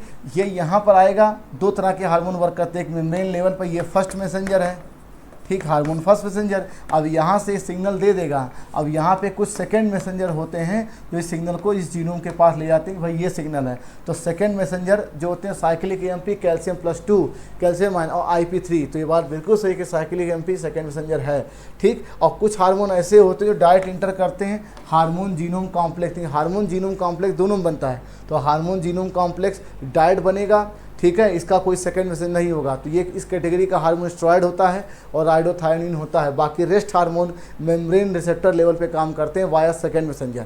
तो ग्लूकोज से ग्लाइकोजन, ग्लाइकोजेनेसिस, ग्लाइकोजन से ग्लूकोज, ग्लाइकोजिनोलिसिस। तो जो इंसुलिन होता है वो ग्लाइकोजिनोलिसिस को फेवर करता है, ग्लूकागॉन ग्लाइकोजेनेसिस को फेवर करता है। अब हम ये कह रहे हैं कि बहुत लंबे समय तक हमारे ब्लड में ग्लूकोज की कमी रहे, मतलब प्रोलॉन्ग्ड हाइपर, मतलब इंसुलिन जो है कि इंसुलिन की कमी हो जाए तो क्या होगा, इंसुलिन ब्लड ग्लूकोज लेवल को घटाता है। तो अगर इंसुलिन नहीं है तो बहुत लंबे समय तक क्या हो जाएगा, ब्लड में आपका ग्लूकोज का लेवल बढ़ेगा, तो हम क्या बोलेंगे, प्रोलॉन्ग्ड हाइपरग्लाइसीमिया। तो ये किसका एग्जांपल आएगा, डायबिटीज़ का। तो यहाँ पर सर ये हाइपर कैल्सीमिया नहीं होगा, ये हाइपर ग्लाइसीमिया होगा, तो इसलिए गलत है, ठीक है। और यही आपका गलत है, थर्ड आंसर। और फॉर्मेशन ऑफ RBC एरिथ्रोपोइसिन, और इसके लिए हार्मोन एरिथ्रोपोएटिन, कहाँ से निकला सर, ये किडनी से, दैट इज थर्ड आंसर। अब देखिए आपसे बताया गया था कि जो कॉन्ट्रासेप्टिव के मेथड होते हैं वो कई प्रकार से होते हैं, नेचुरल होता है सर, बैरियर होता है, IUD है, इम्प्लांट है, पिल्स है, और स्टरलाइजेशन। तो स्टरलाइजेशन वैसेक्टोमी, ट्यूबेक्टोमी, और वैसेक्टोमी में वास्ट डिफरेंस को कट किया था बांधा जाता है, और ट्यूबेक्टोमी में फैलोपियन ट्यूब कट किया तो बांधा जाता है, फैलोपियन ट्यूब, और ट्यूबेक्टोमी फीमेल में, वैसेक्टोमी मेल में। तो भाई ये दोनों सेंटेंस तो मैचिंग हमें सही दिख रही है। अब एक प्रकार का जो नेचुरल कॉन्ट्रासेप्टिव मेथड था उसमें क्वाइटस इंटरेक्टस था, पीरियोडिक एब्सेंस था, और एक था लैक्टेशनल एमनेरिया। और सर ये लैक्टेशनल एमनेरिया है क्या चीज़, हमें पता है कि जब चाइल्ड बर्थ होती है, चाइल्ड बर्थ से लेकर 6 महीने तक मेंस्ट्रुअल साइकिल प्रॉपर्ली नहीं चलती है, ओवुलेशन नहीं होता है। तो उस समय भले ही मेल फीमेल का इंटरकोर्स बने, रिलेशन बने भी, तो जब आपके पास ओवुलेशन नहीं है, गैमिट नहीं है, तो भले ही स्पर्म मेल फीमेल के अंदर जाएगा, मान लीजिए डिलीवरी के, चाइल्ड बर्थ के 1-2 महीने बाद भी, तो जब आपका फीमेल गैमिट है तो मेल फीमेल गैमिट का फ्यूजन नहीं होगा, तो जाइगोट नहीं बनेगा, इम्प्लांटेशन नहीं होगा, तो फर्दर प्रेगनेंसी होने के चांसेस नहीं है। तो इसी को बोलते हैं लैक्टेशनल एमनेरिया। तो ये क्या है, ये एब्सेंस ऑफ मेंस्ट्रुएशन है, मेंस्ट्रुअल साइकिल इस समय स्टॉप रहती है, एब्सेंस ऑफ मेंस्ट्रुएशन है। और आपको पता है कि जन्म के 6 महीने बाद प्रॉपर ब्रेस्ट फीडिंग की सलाह हर डॉक्टर देता है, तो एब्सेंस ऑफ ब्रेस्ट फीडिंग ये नहीं होता, ये दैट इज थर्ड आंसर। बात को समझिए, लैक्टेशनल एमनेरिया का मतलब ये है कि उस 6 महीने जो डिलीवरी के 6 महीने बाद तक प्रॉपर मेंस्ट्रुअल साइकिल एब्सेंस रहती है, तो एब्सेंस ऑफ मेंस्ट्रुएशन है। और जब मेंस्ट्रुअल साइकिल स्टॉप रहेगी तो ओवुलेशन नहीं होगा, गैमिट नहीं आएगा, तो प्रेगनेंसी होने के चांसेस नहीं है। तो ये एक प्रकार से ये नेचुरल है, हमने कुछ अलग से बाहर से आर्टिफिशियल नहीं किया है। ठीक है, आपको पता है कि अगर आप किसी टेस्ट ट्यूब में मेल गैमिट फीमेल गैमिट को फ्यूज कराएं, in vitro fertilization, normal fertilization female के अंदर होता है वो क्या होगा, in vivo fertilization. Third answer. आपको मालूम है कि allergy side effect of immunity है, एक प्रकार का एग्जाग्रेटेड रिस्पॉन्स है इम्यूनिटी का, उसके लिए एंटीबॉडी आईजी कोलेस्ट्रम जो कि एक नेचुरल पैसिव इम्यूनिटी का एग्जांपल है। Why passive immunity? क्योंकि सर प्री डाइट एंटीबॉडी बन के हम बच्चे को देते हैं कि ये नेचुरली होता है, तो IgA एंटीबॉडी। और हेपेटाइटिस बी वैक्सीन जो है वो ईस्ट से बनाई गई थी, ईस्ट की मदद से, और ये रिकम्बिनेंट टेक्नोलॉजी से बनाया गया था। सही है। अब देखिए, कहते हैं कुछ इम्यूनिटी होती है जन्मजात होती है, कुछ एक्वायर्ड होती है, और जन्मजात वाले को बोलते हैं इन्नेट। और इन्नेट के आपके पास 4 प्रकार हैं। कौन सा? फिजिकल बैरियर, ठीक है, cellular barrier, physiological barrier, cytokine barrier. तो फिजिकल बैरियर में आपकी स्किन है, फिजियोलॉजिकल बैरियर में हमारी आंखों के आंसू हैं, सलाइवा है, और हमारे स्टमक में क्या है, एसिड है। और सेलुलर बैरियर में हमारी बॉडी की फाइगोसाइटिक सेल होती है, न्यूट्रोफिल, मोनोसाइट, ठीक है, माइक्रोफेज। तो सर फिजिकल बैरियर स्किन होगा ना कि ये आपका सेलुलर बैरियर का एग्जांपल है, गलत है। और ऐसे ही मान लीजिए एक कोशिका है, इसे किसी वायरस ने इन्फेक्ट कर दिया, अभी एक प्रकार का प्रोटीन निकालेगी जो फर्दर आपके जो हेल्दी सेल हैं उन्हें प्रोटेक्ट करने की, तो एक प्रकार की एंटीवायरल प्रोटीन होती है जिसे इंटरफेरॉन कहते हैं, और इस प्रकार के डिफेंस को बोलते हैं साइटोकाइन बैरियर। तो भाई हमारा 4th वाला ही गलत है। अब देखिए, आपको पता है कि सपोज एक स्पीसीज ए एक स्पीसीज बी, ये दोनों आपस में कुछ इस प्रकार से इंटरेक्ट होंगे कि ये ऑब्लिगेट रिलेशन बन गया है। ऑब्लिगेट मतलब जिएंगे साथ साथ, मरेंगे साथ, तुम्हारे बिना हम जी नहीं सकते और हमारे बिना तुम नहीं जी सकती, मतलब इस तरह के डायलॉग इनके बीच चलते हैं। तो ऑब्लिगेट रिलेशन का मतलब अगर इवॉल्व होंगे दोनों एक साथ को इवोल्यूशन, ख़त्म होंगे दोनों एक साथ को एक्सटिंक्शन। तो भैया को एक्सटिंक्शन ऑब्लिगेट रिलेशन के लिए है। ठीक, ये बात तो आपको समझ में आ गई। आपको पता कि बायोडाइवर्सिटी के ख़त्म होने, लॉस होने के 4 कारण बताए गए थे, और उस एक कारण में आपका एलियन स्पीसीज इन्वेजन भी था, जिसका आपका किकलिट फिश का एग्जांपल दिया गया, लेंटाना का दिया गया है, कैट फिश का। तो ये अफ्रीकन कैट फिश जो है हमारे इंडिजिनस कैट फिश पर क्या थी, एलियन स्पीसीज इन्वेजन था। मतलब आप किसी बाहर से कोई स्पीसीज, कोई एनिमल प्लांट ले आए और आप लेके आए उसे अपने वातावरण में, एटमॉस्फेयर में, तो जो हमारा नेटिव स्पीसीज है उसकी इकोसिस्टम, उसके सर्वाइवल पर प्रभाव आने लगा। मतलब एलियन स्पीसीज आप लाए और वो इन्वेड कर जाए, वो हमारे इंडिजिनस को ही ख़त्म करने लग जाए, तो उसे बोलेंगे एलियन स्पीसीज इन्वेजन। हालांकि जितनी स्पीसीज बाहर से इंपोर्ट होती है वो सब के सब इन्वेसिव नहीं होती है। बात को समझिए। टिश्यू कल्चर जो है वो एक C2 का एग्जाम्पल है, आपको पता ये एडवांस एक टिश्यू है। ऐसे seed bank, gamete bank, pollen bank, botanical garden, wild life safari park, ये सब के सब एक C2 है। अब देखिए इन C2 में आपको बताया गया था हार्ट स्पॉट है, जूलॉजिकल पार्क है, नहीं हार्ट स्पॉट है, नेशनल पार्क है, वाइल्ड लाइफ सेंचुरी है और बायोस्फीयर रिजर्व है। और एक बताया गया था सैक्रेड ग्रुप्स, और सैक्रेड ग्रुप्स से एक एग्जांपल आपकी बुक में अरावली हिल्स ऑफ राजस्थान है। इसका मतलब ये इन C2 है, क्योंकि because it is a kind of sacred groups. ठीक है भाई, थर्ड आंसर। अब देखिए, progestogen alone combination with oestrogen can also be use by female injection implant. बढ़िया, जो आपके 6 प्रकार के कॉन्ट्रासेप्टिव बताए गए थे उसमें एक प्रकार का इंजेक्ट इम्प्लांट भी था, तो ये भाई सही है। और ऐसे ही प्रोस्टोन या एस्ट्रोजन प्रोस्टोन इमरजेंसी कॉन्ट्रासेप्टिव की तरह इस्तेमाल हो सकते हैं। शुरू में जो पाइल्स आया उसमें वो स्टेरॉयड का बना होता, तो शरीर पे उसका निगेटिव इम्पैक्ट आ रहा था। तो फिर CDRI नाम की एक संस्था है लखनऊ में, सेंट्रल ड्रग रिसर्च इंस्टीट्यूट, उन्होंने एक नॉन स्टेरॉयडल कॉन्ट्रासेप्टिव पिल बनाया जिसका नाम दिया उन्होंने सहेली, और ये बहुत ही हाई कॉन्ट्रासेप्टिव वैल्यू था। ठीक है, हाई कॉन्ट्रासेप्टिव, और उसके लो साइड इफेक्ट थे। तो क्या गलत है सर, लो साइड इफेक्ट था, ठीक, और हाई कॉन्ट्रासेप्टिव वैल्यू था, तो यही सेंटेंस गलत है। तो पहला सही है, दूसरा गलत है, सेकेंड आंसर। अब देखिए, प्रोफेज 1 आपको पता है क्रॉसिंग और कहाँ होती है सर, पैकेटिन में फॉर्मेशन। क्यास्माटा कहाँ होगा सर, डिप्लोटिन ले लो। और सेपरेशन ऑफ होमोलोगस क्रोमोसोम क्या होगा, दैट इज एनाफेज 1। तो यही गलत है क्योंकि प्रोफेज 1 में नहीं है। फॉर्मेशन क्या होगा, जाइगोटिन। आपको मालूम था कि प्रोफेज 1 के फर्दर 5 सब स्टेज थे, leptotene, zygotene, pachytene, diplotene, diakinesis. तो ये तीनों अलग अलग सब फेज में घटने वाली घटनाएं हैं, लेकिन जो सेपरेशन ऑफ होमोलोगस को एनाफेज 1 में, दैट इज थर्ड आंसर। कहते हैं कि डिकम्पोजिशन के आपके कितने स्टेप थे, फ्रेगमेंटेशन, लीचिंग। अब ध्यान से देखते हैं क्या क्या स्टेप था। पहला था फ्रेगमेंटेशन,